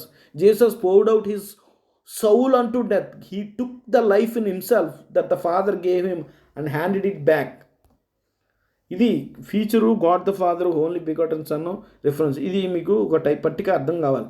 Nature of life ఒకప్పుడు తండ్రి అయిన దేవుడికి ఎలా ఉంది? Nature of inheritance and uncaused. He is the fountain head of the exists of himself. చూడండి Bible గ్రంథంలో ఈయన fountain, ఒక జీవజలపు ఊట ఉందనుకోండి. ఆ జీవజలపు ఊట తనకు తాను వస్తుంటుంది. ఆ జీవజలపు ఊట అలా ప్రవహిస్తుంటుంది. ఆ ప్రవాహాన్ని మనం క్రీస్తుగా పోల్చుకోవచ్చు. జీవజలపు ఊట మనం తండ్రిగా పోల్చవచ్చు. చూడండి ఇక్కడ బైబిల్లో కీర్తనలో 36 ఒకటి ఉంది. God the Father is the only fountain head of all existence, ఇన్హెరిటెంట్. చూడండి ఇక్కడ కుమారుడు గురించి మనం ఆలోచన చేస్తే ఆయన యొక్క నేచర్ ఆఫ్ లైఫ్ ఏంటని చూస్తే derived. It was given to the son by the father and begotten. Is the begotten son of God. His life is a gift generated from the father's own substance. తండ్రిలోని పదార్థము తండ్రిలో ఉన్న భాగంలోంచి వచ్చాడు కాబట్టి అది ఆయనకి ఇవ్వబడింది. ఆయనకి ఆ పదార్థం, అందుకనే ఆయనకు కూడా తనలో తాను జీవం కలిగి ఉన్నాడు. ఎందుకంటే ఆ తండ్రిలో ఒక భాగంగా వచ్చాడు కాబట్టి బయటికి. ఇమ్మోర్టాలిటీ మనం ఆలోచిస్తే అబ్సల్యూట్ ఇమ్మోర్టాలిటీ తండ్రికి మాత్రం ఉంది. It is impossible to die. తండ్రి చనిపోవడం సాధ్యం కాదు. Inherited volunteer immortality. He possess the eternal by birth రైట్గా తండ్రిలో నుంచి వచ్చాడు కాబట్టి. తండ్రి సృష్టించలేదు సుమా, తండ్రిలో నుంచి వచ్చాడు కాబట్టి. ఈ possesses eternal life by birth right but has the authority to lay it down. ఆయనకి అధికారం ఉంది. వచనాలు గమనించండి. Role at cross. ఆయన పాత్ర ఏంటి? సిలువలో జరుగుతున్న తండ్రి పాత్ర ఏంటి? కుమారుని పాత్ర. The one who received their sacrifice. ఆ బలియాగాన్ని తీసుకున్నవాడు అంటే అంగీకరించినవాడు. The sustainer who remained alive to rise the dead. ఆయన సజీవుడుగా ఉన్నవాడు. తండ్రి మరి తన కుమారుడు చనిపోయినప్పుడు తిరిగి ఉన్న కుమారుడు లేపడానికి ఆయన సజీవుడిగా ఉన్నాడు. ప్రియులారా, అది కుమారుడు పరిస్థితి ఆలోచిస్తే the one who emptied himself, తను ఖాళీ చేసుకున్నవాడుగా మనం చూడొచ్చు. He surrendered his divine prerogatives of life. ఆయన ఈ లోకానికి రాకముందే డివైన్ ప్రొరోగేటివ్స్ అనేవి ఆయన తండ్రి దగ్గర విడిచిపెట్టి వచ్చారు. కాబట్టి he's fully dependent of the father. The analogy ఏమర్థమైంది మీకు? ఒక అనాలజీ కథ అంటే ఒక ఉపమానంలా చెప్తాను. The son the source of light. The son అని మన సోర్స్ ఆఫ్ లైట్గా మనం చూడొచ్చు. The light proceeding from the son. అందుకే బైబిల్ హెబ్రీ పత్రిక 1:3 the brightness of his glory. ఏంటి? Who is glory? His glory అంటే father's glory. The brightness of the father's glory. కాబట్టి యూ కెన్ సీ ద అనాలజీలో క్రీస్తుని మనం the light the proceeding from the son అనిగా మనం చూడొచ్చు పిల్లలు. ఇప్పుడు విషయానికి వచ్చి ప్రశ్న, ఆయన భూమి కింద భాగాలకు వెళ్ళాడని ఉంది. తర్వాత మరి ఈ వచనం సంగతి ఏంటి చెప్పలేదండి అనొచ్చు. లోకాసు వార్త 23వ అధ్యాయంలో 43 వచనంలో ఆ దొంగ నీవు నేడు నాతో కూడా పరదేశంలో ఉంటావని చెప్పాడు కదా, మరి దాని సంగతి ఏంటి? మరి యాక్చువల్గా మనం జాగ్రత్తగా కాంటెక్స్ట్ చూద్దాం. ఫస్ట్ కాంటెక్స్ట్ చూద్దాం. లోక 23:43 మాత్రమే, 42 కూడా చూద్దాం. ఆయనను చూచి ఆ దొంగ ఫస్ట్ ఏమడిగాడో అది దానికి ఆన్సర్ ఏమి ఇచ్చాడో మనం అప్పుడు కాంటెక్స్ట్లో చదువుదాం. ఫస్ట్ ఆయనను చూచి ఆ దొంగ, ఒక దొంగ ఆయన చూసి అతను తప్పులు రియలైజ్ అయిన ఒక దొంగ ఆయన చూస్తూ, యేసు నీవు నీ రాజ్యములో వచ్చినప్పుడు నన్ను జ్ఞాపకం చేసుకోండి అని అడిగాడు. ఇక్కడ ఆయన రిక్వెస్ట్ ఏంటో మనకు అర్థం కావాలి. ఈ దొంగ ఒక యూదుడు అయి ఉండొచ్చు, లేకపోతే అన్యుడు అయి ఉండొచ్చు. కానీ ఒకటి మాత్రం నేను చెప్పగలను, యూదుడు అయి ఉండొచ్చు నమ్మ మోస్ట్ ప్రాబబుల్లీ, లేకపోతే ఒక అన్యజనుడు అయి ఉండొచ్చు, లేకపోతే యూదుడు అనుకుందాం. ఇక్కడ మనం ఆలోచిస్తే యూదుడికి దొంగ అయినప్పటికీ కూడా వీడికి ఆ సరైన అవగాహన ఉంది. మరణాంతరం దేవుని రాజ్యం గురించి కనీస అవగాహన ఎంతో కొంత ఉంది వీడికి. అందుకనే నువ్వు ఇప్పుడు పరలోకం తీసుకెళ్ళిపోయిన రిక్వెస్ట్ చేయలేదు యేసుప్రభు. ఆయన తెలుసు ఈయన దేవుని కుమారుడిగా ఆయన గుర్తించాడు. సన్నివేశం చూసినప్పుడు అంతా ఆయన 7 మాటలు చెప్పినప్పుడు సెలువులో ఆయన పరిస్థితి చూశాడు. ఈయన చూసి అతను రియలైజ్ అయ్యాడు. అందుకనే యేసుప్రభు వారు మరణించి భవిష్యత్తులో ఆయన రాజ్యం వస్తుంది. ఆ దేవుని రాజ్యం అనేది ఒకటి భౌతికమైన రాజ్యం వస్తుందని యూదులందరూ నమ్మేవారు. అది యెషయా 2 యోవేలులో ఉన్నది. ఆ వచనాలన్నీ తెలుసు. ఒక భౌతికమైన రాజ్యం ఒకటి ఉంటుందని తెలుసు. అందుకనే ఈయన ఖచ్చితంగా భౌతికమైన రాజ్యానికి రాజు అయ్యి ఉంటాడు అని చెప్పి అప్పుడు జ్ఞాపకం చేసుకోమన్నాడు. నేను చనిపోతాను ప్రభువా, అయితే నేను నమ్ముతున్నాను, నువ్వు ఇప్పుడు చనిపోయినా తిరిగి లేస్తావు, తిరిగి లేచి నీవు రాజ్యం వస్తుంది కదా, వచ్చినప్పుడు నువ్వు రాజ్యంలో రాజుగా ఉండబోతున్నావు, రాజులుగా ప్రభువుగా ఉండబోతున్నావు, అప్పుడు నన్ను జ్ఞాపకం చేసుకో. నేను అప్పుడు చనిపోతాను. మనిషి ఒక్కసారి చనిపోవాలని నిర్ణయించబడిన తర్వాత తీర్పు ఉంటుంది. ఆ తీర్పు ఉంటుంది. ఆ తీర్పులో రావడం కోసం మనిషి పునరుద్ధానం తెలియస్తాడు. నేను కూడా తిరిగి లేస్తాను పునరుద్ధానం. ఇది నమ్ముతున్నాడు అతను. నేను పునరుద్ధానం తిరిగి లేస్తాను. తిరిగి లేచిన తర్వాత మాత్రం ఈ రాజ్యానిలో మాత్రం నాకు చోటు ఈ ప్రభు అని అంటే ఖచ్చితంగా అని అన్నప్పుడు యేసుప్రభు ఈ మాటలు జాగ్రత్తగా గమనించాను. చిన్న కామ మిస్టేక్ ఇన్ని అపార్థాలు దారితీసింది. యాక్చువల్గా చిన్న టుడే పక్కన రాయాల్సిన టుడే ముందు చిన్న కామ పెట్టారు. దానివల్ల వచ్చిన సమస్య చూడండి. యాక్చువల్గా ఇలా చదవాలి. నేడు ఈరోజు నేను మరణిస్తున్న ఈ స్థితిలో చెప్తున్నాను, గుర్తుపెట్టుకో ఓ దొంగ. నేను ఇప్పుడు చెప్తున్నాను, ఈ పొజిషన్లో నేను మరణం భయంకర వేదన పడుతున్న సమయంలో చెప్తున్నాను, నీవు నాతో కూడా పరదేశంలో ఉంటావు. ఈరోజు ఉంటావని అనట్లేదు, నేను ఇప్పుడు చెప్తున్నాను. చూడు, గుర్తుపెట్టుకో, నువ్వు చేసిన రిక్వెస్ట్ నేను గ్రాంట్ చేస్తున్నాను, నువ్వు నాతో కూడా ఉంటావు ఆ రాజ్యంలో అంటున్నాడు. నీకు అర్థమైందా? నువ్వు ఏదైతే రిక్వెస్ట్ చేసావో నేను ఇప్పుడు చెప్తున్నాను, ఈరోజు చెప్తున్నాను, నీకు గుర్తుపెట్టుకో, నువ్వు నాతో కూడా పరదేశంలో ఉంటావు అని చెప్పాడు. ఇంతకీ పరదేశంలో ఉండే మొదటి శతాబ్ది యూదులు మెస్సియా రాజ్యం అర్థం చేసుకునే విధంగా దొంగ కూడా అర్థం చేసుకున్నాడు. అది భూమిపై పాలించే భౌతిక రాజ్యం అని అతనికి తెలుసు. ఇప్పుడు పెద్ద ప్రశ్న వస్తుంది. ఆ దొంగ సాయంత్రం పరదేశకు తీసుకుని వెళ్ళమని అడగటం లేదు. బహుశా అతను పునరుద్ధానం అర్థం చేసుకుని యూదుడు కావచ్చు, భవిష్యత్తులో దేవుని రాజ్యం స్థాపించబడుతుందని అతనికి తెలుసు. యేసు తన నిర్దిష్ట అభ్యర్థనను సమాధానం ఇస్తున్నాడు. దేవుని రాజ్యం వచ్చినప్పుడు నేను ఖచ్చితంగా స్థానం కల్పిస్తానని నేను నీకు ఇప్పుడు వాగ్దానం చేస్తున్నానని చెప్తున్నాడు. అంతే తప్ప ఇప్పుడు చనిపోయిన పరదేశకి వెళ్ళిపోతానని కాదు అక్కడ ప్రియులారా. ఇప్పుడు ఒక ప్రశ్న, మొదటి వీడియోలో స్టార్టింగ్లో చూసినట్టు ప్రియులారా, పరదేశం ఎక్కడుందంట? పాతాళ లోకంలో కిందన భూమి కిందన నరకలోకంలో ఉన్నదని పాతాళం ఒకప్పుడు, ఇప్పుడైతే మార్చేశాడని చెప్తున్నారు. ఒకప్పుడు యేసుప్రభు చనిపోక ముందు వరకు అక్కడ ఉందని చెప్తున్నాను కదా. అసలు ఇంతకీ పరదేశం అంటే ఏంటో ఇప్పుడు మీకు క్లారిటీ ఇస్తాను. ఇప్పుడు దాకా ఇంత క్లారిటీ మీరు ఎప్పుడు చూస్తుంటారని నేను అనుకుంటున్నాను. జాగ్రత్తగా చూద్దాం పిల్లలు. అసలు ఆ పరదేశం అనే పదానికి వర్డ్ ఏంటో మీరు చదవాలి, అర్థం చేసుకోవాలి. పరదేశ్ అంటే ఏదైనా తోట. చూడండి, the word paradise in Greek పారాడీసియోస్ అనే పదం నుంచి వచ్చింది. ఆ తర్జుమా చేశారు. Literally means a walled garden or pleasure park. పరదేశం అంటే ఏంటో మనకు అర్థం కావాలంటే పదం ఏదైనా తోట, సింపుల్గా చెప్పండి. In the Greek translation of old testament, పాత నిబంధన మొదట గ్రీకులోకి తర్జుమా చేసినప్పుడు అది సెప్ట్యూజెంట్ అంటారు. ఆ సెప్ట్యూజెంట్లో ప్యారడైజ్ అనే పదాన్ని గార్డెన్ ఆఫ్ ఈడెన్గా రాయబడింది. దేవుని అసలు ప్రణాళికలో మానవులు భూమిపై భౌతిక తోటలు నివసించడం. దేవుడు అసలు ఒరిజినల్ ప్లాన్ ఏంటంటే అసలు పరదేశం ఎక్కడుండి చెప్పమంటారు. అది చాలా ఇంట్రెస్టింగ్ ఉండబోతుంది ప్రియులారా. పరదేశం అనేది భూగర్భంలో నరకలోకంలో లేదు, ఎక్కడుందో చూద్దాం. చూడండి, ఇది అసలు ఏదైనా తోట అండి. అసలు దేవుని ఉద్దేశం ఏంటంటే మానవుడు అక్కడ సదాకాలం నివసించాలని ఆశించాడు దేవుడు. ఆదికాండం 2:8-9 వచ్చిన దేవుడైన యెహోవా తూర్పున ఏదోనులో ఒక తోట వేసి తాను నిర్మించిన నరుని దానిలో ఉంచెను. మరియు దేవుడైన యెహోవా చూపునకు రమ్యమైనది, ఆహారమునకు మంచిదైన ప్రతి వృక్షమును ఆ తోట మధ్యన జీవవృక్షమును. తోట మధ్యలో ఉంది, ఏదైనా తోట మధ్యలో. అది గుర్తుపెట్టుకోండి, చాలా ఇంపార్టెంట్. తెలివినిచ్చు వృక్షం నేలను మలిపించడం. దేవుని అస్సల ప్రణాళికలో మానవులు భూమి మీద భౌతిక తోటలో నివసించడమే. అదే ప్యారడైజ్ అంటే. ప్యారడైజ్ అంటే ఏమీ కాదు. మొదట ఎక్కడ ఉండేది ఫస్ట్ చెప్తున్నాను, ఈ 3 దశలు చెప్తున్నాను. ఇప్పుడు పరదేశ్ అనేది మొట్టమొదట, పరదేశ్ అంటే మనం అర్థం చేసుకుంది, ఆ పదానికి అర్థము ఈ తోట. ఆ తోట ఏదైనా తోట. మొట్టమొదట పరదేశ్ ఎక్కడ ఉండేది? భూమి నరకలోకంలో ఉండేది కాదు. ఇది ఇక్కడ క్లారిటీ చేసుకుని చనిపోయిన తర్వాత అక్కడికి వెళ్ళలేదని మనం చూసాం. అసలు పరదేశం అనేది అక్కడ లేదు. యాక్చువల్గా భూమి నరకపాంతరం లేదు. ముందు ఎక్కడుండేది? భూమి పైన ఉండేది. భూమి కిందన నరకలోకంలో పాతాళంలో లేదు. ఇక్కడ స్పష్టంగా ఉంది. మీకు అందుకనే పదాలు చదవండి మీరు. నాది ఎంతవరకు తప్పైతే ప్యారడీ ఆ పదం గ్రీక్లో కొట్టి చూడండి. నెక్స్ట్ మీరు వెరిఫై చేయండి. ఫస్ట్ భూమి మీద పరదేశి భూమి మీద ఉండేది. ఏంటి మన పరదేశంలో రెస్ట్ తీసుకుంటున్నారు? పరదేశ్ కాదండి, పాతాళం అంటే సమాధి అండి. పరదేశకి వెళ్ళారనేది కాదు. పరదేశ్ అక్కడ లేదండి, ఆత్మలు నివసించే స్థలం అది కాదు. పరదేశ్ అంటేనే భూమి మీద ఉండేది ఒకప్పుడు. మరి ఏమైన తర్వాత ఏం జరిగింది మనం చూద్దాం ప్రియులారా. ఇంకో పిక్చరు. తర్వాత పరదేశు పరలోకానికి షిఫ్ట్ చేయబడింది, అది నిజమే. కానీ యేసుప్రభువు వారు చనిపోయిన తర్వాత షిఫ్ట్ చేయబడ్డం కాదు.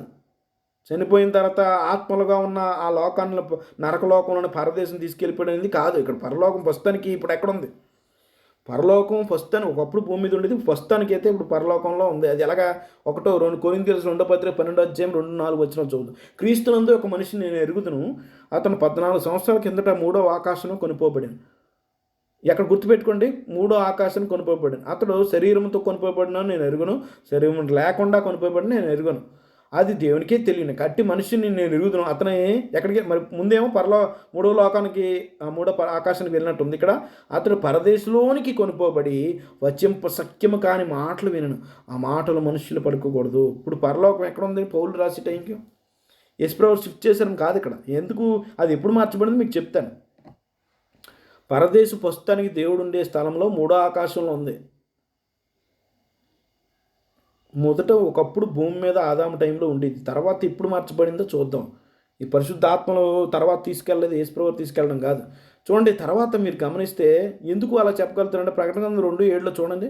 జయించువానికి దేవుని పరదేశంలో ఉన్న జీవవృక్ష ఫలమును నిత్తును. దేవుని పరదేశు. ఇప్పుడు జీవవృక్ష ఫలం దేవుని పరదేశం లింక్ ఉందా? మీకు అర్థమవుతుందా? ప్యారడైజ్కి జీవవృక్ష ఫలానికి లింక్ మీరు చూడండి. ఏదైనా తోటలో దేవుడు అక్కడ పారదేశం లేదు, కానీ ఏదైనా తోట వేసడం ఉంది. అక్కడ ఆ తోట మధ్యలో జీవవృక్ష ఫలం ఉందని చూసాం. ఇక్కడ స్పష్టంగా దేవుని పరదేశం ఉంటుంది. చూసారా? ఏదైనా తోట అంటే పరదేశం, జీవవృక్ష ఫలం ఉంది. ఆకాశము, ఆదికాండము మరియు ప్రకటన గ్రంథం యొక్క నమూనా మన ప్రకారం గొప్ప జలప్రలయం సమయంలో భౌతిక భూమి నుండి స్వర్గం లేదా పరదేశు తొలగించబడింది. దీనికి చాలా నిర్దిష్టమైన కారణం ఉంది. మీరు గమనించండి, యేసుప్రభువు వారు చెరగా పట్టుకుపోయినప్పుడు పరదేశం తీసుకెళ్ళిపోలేదు, కానీ ఆదాము టైంలో మనకు తెలుసు అది ఉండేది, భూమి మీద ఉండేది ఏదైనా తోట, ఆ జీవవృక్ష ఫలం ఉండేది. ఇది ప్రస్తుతానికి జీవవృక్ష ఫలము ఉండే పరదేశు పరలోకంలో ఉందని చూస్తాం. అది ఎప్పుడు షిఫ్ట్ చేయబడిందో మనం దాని నిర్దిష్టమైన కారణాలు కూడా మనం చూడగలం. ప్రియులారా చూడండి, పరదేశును తొలగించడం కేవలం శిక్ష కాదు, మీరు శిక్షగా భావించకండి, దయతో కూడిన చర్యగా కూడా మనం చూడవచ్చు. జీవవృక్ష ఫలాన్ని రక్షించడం ఎందుకు? కారణాలు చెప్తున్నా. శాశ్వత పాపులు నివారించడానికి. ఏంటి శాశ్వత పాపులు నివారించడం అంటే ఏంటి? పరదేశును పరలోకం ఉంచడం ద్వారా దేవుడు దాన్ని ఒక లక్ష్యంగా మార్చాడు. అది మీకు అర్థమైన భాషలో బ్యాంకులో డిపాజిట్ లాగా రిజర్వ్ చేయబడింది. పాపం ఒక వెనుకలో లేని నూతన భూమికి సురక్షితంగా తిరిగి ఇవ్వబడే రోజు కోసం వేచి ఉంది. చూడండి, 1 పేతురు 1:4 కడవరి కాలం ముందు బయలుపరచుటకు సిద్ధంగానున్న రక్షణ మీకు బయలుపరచు విశ్వాసం ద్వారా దేవుని శక్తి చేత కాపాడు మీ కొరకు ఆ స్వాస్థ్యము పరలోకం మీద భద్రం చేయబడింది. ఏంటి ఆ స్వాస్థ్యం? అల్టిమేట్గా దేవుడు భూమి మీద అంటే ఒక తోటలో దేవుడు ఉన్నిస్తాడు, మంచి అద్భుతమైన తోటలో. అది పరలోకంలో భద్రం చేయబడింది. చూసారు, భద్రము చేయబడింది. ఏంటి అది? పరదేశి. అక్కడ మానవులు దేవుడితో కాపురం చేసే అద్భుతమైన స్థలం. పరలోకంలో ఒక ప్రాంతం ఉంది. అది ఏంటి, ఎక్కడుందో మనం చూద్దాం. ఇప్పుడు అల్టిమేట్గా మూడో దశలో పరదేశం ఎక్కడికి వస్తుందండి? చూడండి, పరదేశం ఆఖరికి కొత్త భూమి మీదకి వస్తుంది. అది ఎక్కడుంది? నూతన యెరూషలేములో ఉంది. చూడండి, ప్రకటన గ్రంథం 21:1-2 అంతటి నేను కొత్త ఆకాశమును కొత్త భూమిని చూచితిని. జాగ్రత్త గమనించండి, కాంటెక్స్ట్లో మొదటి ఆకాశం మొదటి భూమిని గద్దించిపోయాను, సముద్రం ఇక లేదు, మరియు నేను నూతన యెరూషలేము. చూసారు, గమనించండి, కొత్త ఆకాశం కొత్త భూమిగా చేయబడిన తర్వాత నూతన యెరూషలేము పైనుంచి వస్తుంది. ఆ పట్టణం తన భర్త కొరకు అలంకరించిన పెండ్లి కుమార్తెను సిద్ధం చేయబడి పరలోకమందు దేవుని యొద్దలోనే దిగి వచ్చుంది. ఆ పట్టణం జాగ్రత్త గమనించి, ఆ పట్టణం అంటే ఏ పట్టణం? నూతన యెరూషలేము. ఇప్పుడు పరలోకంలో ప్రాంతం ఉంది, పరలోకంలో నూతన యెరూషలేము ఆల్రెడీ దేవుడు నిర్మించి పెట్టాడు. ఆ నూతన యెరూషలేమే పరదేశం అంటే. సింపుల్గా చెప్పాలండి, ఒకప్పుడు భూమి మీద ఉండేది, మనుషులు నివసించాలని దేవుడు ఆశించాడు. అక్కడ దేవుడు తర్వాత షిఫ్ట్ చేశాడు. యేసుప్రభువు వారు చనిపోయిన తర్వాత కాదు, చెప్తాను. పరలోకంలో పరదేశం అంటారు దాన్ని. ఆ పరదేశం అంటే దేవుని రాజ్యము, దేవుడు నివసించాలనుకున్న స్థలం. అది పరలోకంలో ఒక ప్రాంతం, న్యూ జెరూసలేంలో ఉంది ప్రస్తుతానికి. అది ఆ పట్టణం వచ్చినప్పుడు చూసారు, ఆ పట్టణము రాజవీధిని ప్రవహించుట లేక బయలువెళ్ళిన ఆ దూత నాకు చూపిన ఆ నది యొక్క ఆవులను జీవవృక్షముండిని. శాస్త్రకి కనెక్ట్ చేయండి. జీవవృక్ష ఫలం ఎందులో ఉందని మా ఆదికాండలో చూసాము, ఏదైనా తోట. ఇక్కడ పైన పరదేశంలో మూడో ఆకాశంలో చూసాను పౌలు చెప్తున్నాడు. ఇక్కడ వచనంలో స్పష్టంగా ఆ పరదేశం షిఫ్ట్ చేయబడుతుంది. నిజమే, షిఫ్ట్ చేయబడింది, పాతాళ లోకంలోంచి కాదు. అది అల్టిమేట్గా కొత్త భూమి మీదకి దిగి వస్తుంది పిల్లలు. అది అయితే ఎప్పుడు జరిగింది షిఫ్ట్ అనేది మీకు తెలియాలి. చూడండి, ఆదికాండం చూడండి, ఆ సమయాన్ని మనం చూస్తే ఆదికాండం చూస్తే ఒకప్పుడు భూమి మీద ఉండేది, భూమి పాతాళ కింద కాదు. అప్పుడు మనుషులు బ్రతికి సజీవులుగా ఉండేవారు. ప్రస్తుతానికి హెవెన్లో ఉంది, రిజర్వ్ చేయబడి ఉంది, ప్రొటెక్ట్ చేయబడి ఉంది. ప్రస్తుతం మానవ స్థితి ఏం చూస్తే మానవులు ఉండాలని దేవుడు ఆశించాడు. కాకపోతే ఇప్పుడు ప్రస్తుత స్థితి మీకు తెలుసు కదా, మనుషులు పరిశుద్ధులు అందరూ షియోల్ ప్రాంతం, హేడీస్ అనే ప్రాంతంలో మట్టిగా మార్చబడ్డారు. భవిష్యత్తులో యేసుప్రభు వారు మెయ్యంట పరిపాలన అయిపోయిన తర్వాత కొత్త the Kingdom future on the new Jerusalem restored and immortal, అదైతే శాశ్వత కాలం ఉంటుంది. అందుకని నేను ఏం చెప్తున్నానంటే, దొంగ పరదేశంలో నన్ను పరదేశికి నీవు నేడు నాతో కూడా పరదేశంలో ఉంటావంటే, పరదేశం అంటేనే దేవుని రాజ్యం. ఒక చిన్న శాంపుల్ లాంటిది యేసుప్రభు వారు చెప్తున్నాడు. ఏంటంటే అసలు దేవుని నివసించే స్థలం అండి. దేవుడు మనుషులతో కాపురం చేస్తాడని ఉంది. యాక్చువల్గా నువ్వు పరదేశంలో ఉంటావంటే యేసుప్రభు ఉద్దేశం ఏంటంటే, నీ రాజ్యంలో వచ్చినప్పుడు యాక్చువల్గా దేవుని రాజ్యమే ఒక పరదేశం. మీరు యెహెజ్కేలు గ్రంథం చదువుతుంటే నది ప్రవహిస్తూ ఉంటుందట. నూతన యెరూషలేంలోనే కాదు, ఇప్పుడు భూమి మీద కూడా వెయ్యాని పరిపాలనలో ఒక చెట్టు అక్కడ ఆకులు అక్కడ మనుషులకి రోగాలకి స్వస్థతకు ఉపయోగపడతాయని కూడా ఉంది యెహెజ్కేలు గ్రంథంలో. అది దేవుని రాజ్యం. అక్కడ నువ్వు అంటే సింపుల్గా యేసుప్రభు రిక్వెస్ట్ ఏం చేశారంటే, పరదేశంలో ఉంటావంటే ఆయన ఉద్దేశం ఏంటంటే, అక్కడ మినీ ప్యారడైజ్ అనేది వెయ్యాని పరిపాలన ఉంటుంది. అసలు ఒరిజినల్ ప్యారడైజ్ నూతన యెరూషలేం నుంచి వెయ్యాని పరిపాలన తర్వాత వస్తుంది. అయితే దానికంటే ముందు ఒక శాంపుల్గా ఎలా ఉండబోతుందో ఆ భవిష్యత్తులోది యేసుప్రభు వారు చూపిస్తారు. తండ్రి సహవాసం చేస్తారు. ఇప్పుడైతే యేసుప్రభు వారు మరి ఆయన చూపించబోతున్నాడు. అప్పుడు దేవుని రాజ్యంలో వెయ్యాని పరిపాలనలో ఆయన సజీవుడిగా ఆ రాజ్యంలో ఆ ప్రదేశంలో నువ్వు ఉంటావు. అప్పుడు నేను బ్రతికిస్తాను. నేను వచ్చినప్పుడు తిరిగి రెండో రాకడలో నేను సజీవుడై నిన్ను లేపుతాను, ఆ రాజ్యంలో నిన్ను అనుమతిస్తానని యేసుప్రభు చెప్తారు. ఎంత అద్భుతం. ఎందుకు ఇది ఎప్పుడు షిఫ్ట్ చేయబడిందంటే, మీరు గమనిస్తే మొదట భూమి మీదే ఉండేది ఏదైనా తోట లేదా పరదేశం. ఆ తర్వాత వీళ్ళు పాపం చేసిన తర్వాత దేవుడు మీకు తెలుసు అక్కడ కెరూబులను పెట్టి అడ్డుగా పెట్టాడు. ఆ ఏదైనా తోట మధ్య ప్రాంతం నుండి ఆ జీవవృక్ష ఫలం దగ్గరికి ఎవరు వెళ్లకుండా అడ్డు పెట్టాడు. ఆ తర్వాత దేవుడు అప్పుడే తీసివచ్చు, కానీ మనుషులు పాపం చేసి జలప్రలయం వచ్చేంత వరకు అది అక్కడ ఉంది ప్రియుల. మీరు గమనించవచ్చు, బైబిల్లో రిఫరెన్స్లు ఉండకపోవచ్చు, కానీ నేను చెప్తున్నాను ఖచ్చితంగా దేవుడు ఎప్పుడు షిఫ్ట్ చేసి ఉండొచ్చు అంటే, అది జలప్రలయంలో నశించిపోతున్న వరకు అది అక్కడే ఉంది. ఎందుకంటే ఒక సాక్ష్యంగా ఉందని నేను నమ్ముతున్నాను.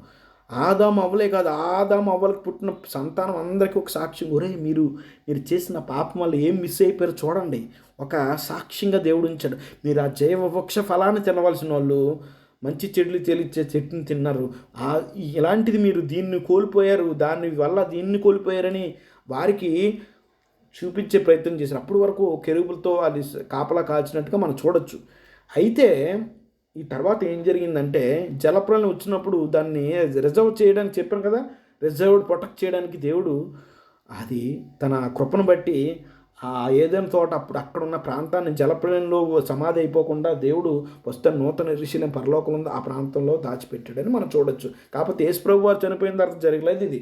జలప్రలయం అప్పుడు ఆ పరదేశం షిఫ్ట్ చేయబడింది పరలోకానికి. ఇప్పుడు కాదు ప్రియులారా, సింపుల్ అర్థం చేసుకోండి.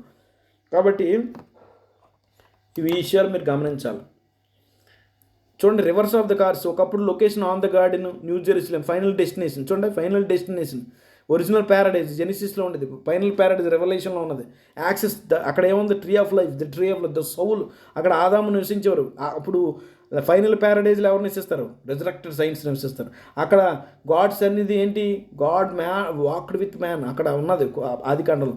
Tabernacle of God is not walking. ఆయన మాట్లాడి వెళ్ళిపోయాడు ఐదన తోటల పరదేశంలో ఒకప్పుడు. ఇప్పుడు అలా కాదు ప్రియులరా. ఫైనల్ డెస్టినేషన్లో, ఫైనల్ ప్యారడైజ్లో దేవుడే వారి మధ్య కాపురం ఉంటాడు. మరణం అనే విషయం ఆలోచిస్తే మొదటి ప్యారడైజ్లో ఒకటి చెప్పబడింది, యూ విల్ ష్యూర్లీ డై అని చెప్పబడింది. కానీ final paradise they shall be no more death. అబ్బాయి ఎంత అద్భుతం ప్రియులారా. కాబట్టి మరణించాక పరదేశికి వెళ్ళాడా? లేదు. అల్టిమేట్గా ఫస్ట్ క్వశ్చన్కి మీకు ఆన్సర్ చెప్తున్నాను. యేసు ఆమెతో ఇంకను చూడండి ఎందుకు వెళ్ళలేదంటే, చూడండి యేసుప్రభు చనిపోయిన వెంటనే పరదేశుడు ఎక్కడ ఉంది? పరలోకంలో ఉంది, భూమి కింద లేదు. ఒకప్పుడు భూమి కింద ఉంది. యేసుప్రభు వారు కనీసం చనిపోయిన వెంటనే దొంగను తీసుకుని వెళ్ళిపోయాడు పరలోకానికి. పరదేశం అక్కడ ఉంది కదా ప్రస్తుతానికి. కాదు, అక్కడ కూడా కాదు. ఎందుకంటే చూడండి, యేసు ఆమెతో నేను ఇంకా తండ్రి యొద్దకు ఎక్కిపోలేదు కనుక నన్ను ముట్టుకున్నది. అయితే నా తండ్రి సహోదరులు వెళ్ళి నా తండ్రియు మీ తండ్రియు నా దేవుని యొద్దకు మీ దేవుని యొద్దకు ఎక్కిపోతున్నానని చెప్పాడు. యేసుప్రభు ఈ మాట ఎప్పుడైనా గమనించారా? యేసుప్రభు చనిపోయినప్పుడు ఏమన్నారండి? మట్టికి వెళ్ళిపోయింది, ఆత్మ నా తండ్రి నా ఆత్మ నీకు అప్పచెప్తున్నాను అన్నాడు. అప్పుడే వెళ్ళిపోయింది కదా ఆత్మ. నేను వెళ్ళలేదు అంటున్నాడు ఏంటి? ఇప్పుడు ఆయన పునరుద్ధానం అయ్యే తర్వాత చెప్తున్నాడు ఈ మాట. మరి అర్థండి, మీరు చాలా అద్భుతం. ఈ వచనాలు సిన్సియర్ స్టూడెంట్లుగా, క్రీస్తు పాదాల దగ్గర సిన్సియర్ స్టూడెంట్లుగా మీకున్న ఆల్రెడీ ఇదివరకు ఉన్న ఆ ట్రెడిషన్ని పక్కన పెట్టి మీరు ఆలోచన చేయండి. యేసుప్రభు వారు ఏమో ఆత్మను చేర్చుకోమన్నాడు. ఆల్రెడీ వెళ్ళిపోయి ఉంటే యేసుప్రభు నేను ఇప్పుడు దాకా ఎక్కిపోలేదు అంటున్నాడు ఏంటండి? ఆత్మగా ఆల్రెడీ వెళ్ళిపోయాడుగా. ఆత్మగా వ్యక్తిగా వెళ్ళిపోలేదు, అక్కడ చలనంతో వెళ్ళిపోలేదు. ఆయన ఊపిరి వెనక్కి తీసుకున్నాడు. దేవుని శక్తి, జీవశక్తిని వెనక్కి తీసుకున్నాడు. ఆ యేసుప్రభు వారు ఇంకా పరలోకం అప్పుడు వెళ్ళలేదు, అప్పుడు కూడా వెళ్ళలేదు. ఇప్పుడు ఆయన బతికి ఉండి అప్పుడు ప్రతి సజీవుడిగా నేను ఇప్పుడు దాకా వెళ్ళలేదు పరలోకం. గోమా మర్దమైన మరీ 3 రోజులు అవుతుంది, నేను ఇప్పుడు దాకా పరలోకంకి వెళ్ళలేదు, దయచేసి ముట్టుకోక. నేను మొదటి ప్రథమ ఫలంగా అంగీకరించబడాలి కాబట్టి నువ్వు దయచేసి ముట్టుకోక అన్నాడు. యేసు బుధవారం చనిపోయి, శుక్రవారం కాదు, బుధవారం చనిపోయి 3 రాత్రులు పగలు సమాధులు నిద్రించి, ఏ విధంగా నిద్రించడం అంటే ఏ విధంగానూ స్పృహలో లేడు, ఆత్మగా స్పృహలో లేడని ఉద్దేశం. తిరిగి లేచిన తర్వాత, పునరుద్ధానం తర్వాత ఆదివారం రోజున మగ్దలేనే మరియతో అంటున్నాడు, ఇంకా నేను పరలోకం వెళ్ళలేదని చెప్తున్నాను. ఆత్మ దేవుని యొద్దకు వెళ్ళిపోయిందిగా, మరి ఇంకా నేను దేవుని యొద్దకు వెళ్ళలేదు అంటున్నాడు. మరి ఏంటి కాంట్రడిక్షన్ అండి? ఆత్మగా వెళ్ళిపోయిన ఆత్మ చేర్చుకో అన్నాడు అక్కడ. ఇక్కడ మగ్దలేనే మరియతో నేను దేవుని యొద్దకు ఇంకా యొద్దకు చేరలేదు అని ఇక్కడ చెప్తున్నాడు. మరి ఏం నమ్ముతాం? యాక్చువల్గా ఇదే, ఆ రెండు రైటే. ఆత్మగా వెళ్ళాడు అనేది రైటే, ఇది కూడా వెళ్ళాడని రైట్. ఆత్మగా వెళ్ళాడంటే ఒక కాన్షియస్ స్పిరిట్గా వెళ్ళలేదు, ఒక రికార్డుగా దేవుని యొద్దకి ఆయన క్యారెక్టర్, పర్సనాలిటీ అంతా వెళ్ళింది తప్ప, అంటే ఒక రికార్డు, ఊపిరి, శక్తి, జీవశక్తి వెళ్ళిపోయింది. పిల్లరా, ఈ మొదటి వచనానికి మీకు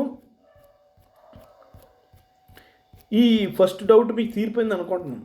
చాలా డౌట్, ఇప్పటికే చాలా సమయం అయింది కదా పిల్లరా. చాలా ఇంట్రెస్టింగ్ ఉంటుంది నెక్స్ట్ పార్ట్ కూడా. దీని కొనసాగింపే మీకు మళ్ళీ నెక్స్ట్ చెప్తాను పిల్లరా. గమనించండి, మీరు దయచేసి మీరు ఓపికగా విన్నారు. నేను త్వరగా వెనక్కి వెళ్ళి మీకు చూపిస్తున్నాను. ఇవన్నీ మేము చూపించాను కదా, మీరు గమనించండి. ఇప్పుడు యేసుప్రభు వారు భూమి కిందకి వెళ్ళలేదు. ఇక్కడ పిక్చర్లో మీరు చూడండి, యేసుప్రభు వారు చనిపోయిన తర్వాత సమాధిలో నిద్రిస్తున్నారు. 3 రోజులు భూగర్భంలో ఉంటానని చెప్పాడు. నేను అక్కడ ఉంటానని చెప్పి మళ్ళీ ఆత్మ ఎక్కడికి వెళ్తాను ఎందుకు చెప్తాడు? చూసాం, పాతాళం అంటే ఏదో నరకలోకం కాదండి. పాతాళం అంటే సమాధి, జస్ట్ సమాధి, మట్టికి మట్టి మారిపోయే సమాధి ప్రాంతం అది. అక్కడే యేసుప్రభు వారు నిద్రించే స్థితిలో ఉన్నారు. ఆత్మ మాత్రం ఆయన ఊపిరి ఏదైతే మనిషిగా ఉన్నప్పుడు ఊపిరి వల్ల దేవుని శక్తి వల్ల బతుకుతాడో ఆ శక్తి, దేవుని ఊపిరి మాత్రం, దేవుని ఆత్మ ఆయన మాత్రం వెనక్కి వెళ్ళిపోయింది. కానీ ఆయన ఆత్మ ఊపిరి మళ్ళీ కనెక్ట్ అయ్యేంత వరకు ఆయన స్పృహలో లేడు. కాబట్టి ఇది గమనించాలి. ఈ వచనం మాత్రమే చూసాం ఎక్స్ప్లెనేషన్ పిల్లలు. దీని తదనంతరం నెక్స్ట్ వీడియో, నెక్స్ట్ పార్ట్ 2Bలో ఈ వచనం ఎక్స్ప్లెయిన్ చేస్తాను. ఎఫెసీ 4:8-9, కీర్తనలు 68:18, తర్వాత 1 పేతురు 3:18-20 తర్వాత లోకా సువార్త 16. ఈ 4 వచనాలు అంటే ఇంకప్పటికి చాలా సమయం అయిపోయింది ప్రియులారా. కాబట్టి ఈ పార్ట్ 2B మనం నెక్స్ట్ వీడియోలో చూద్దాం. నిజంగా ఈ వీడియో మీకు నచ్చితే మళ్ళీ ఒకసారి ధ్యానం చేయండి, వాక్యానుసారంగా బైబిల్ పెట్టుకుని ధ్యానం చేయండి. మీకేం సందేహాలు ఉంటే నన్ను అడగండి, నేను చెప్పడం దానికి ఎప్పుడు సిద్ధంగా ఉంటాను ప్రియులారా. చాలా సంతోషము. మరి యెహోవా మిమ్మును సర్వసత్యంలోనికి నడిపించును గాక. యెహోవా మిమ్మును మీ కుటుంబాలను బహుగా దీవించి ఆస్వాదించును గాక. నెక్స్ట్ వీడియో వరకు వెయిట్ చేయండి, అందరికీ షేర్ చేయండి.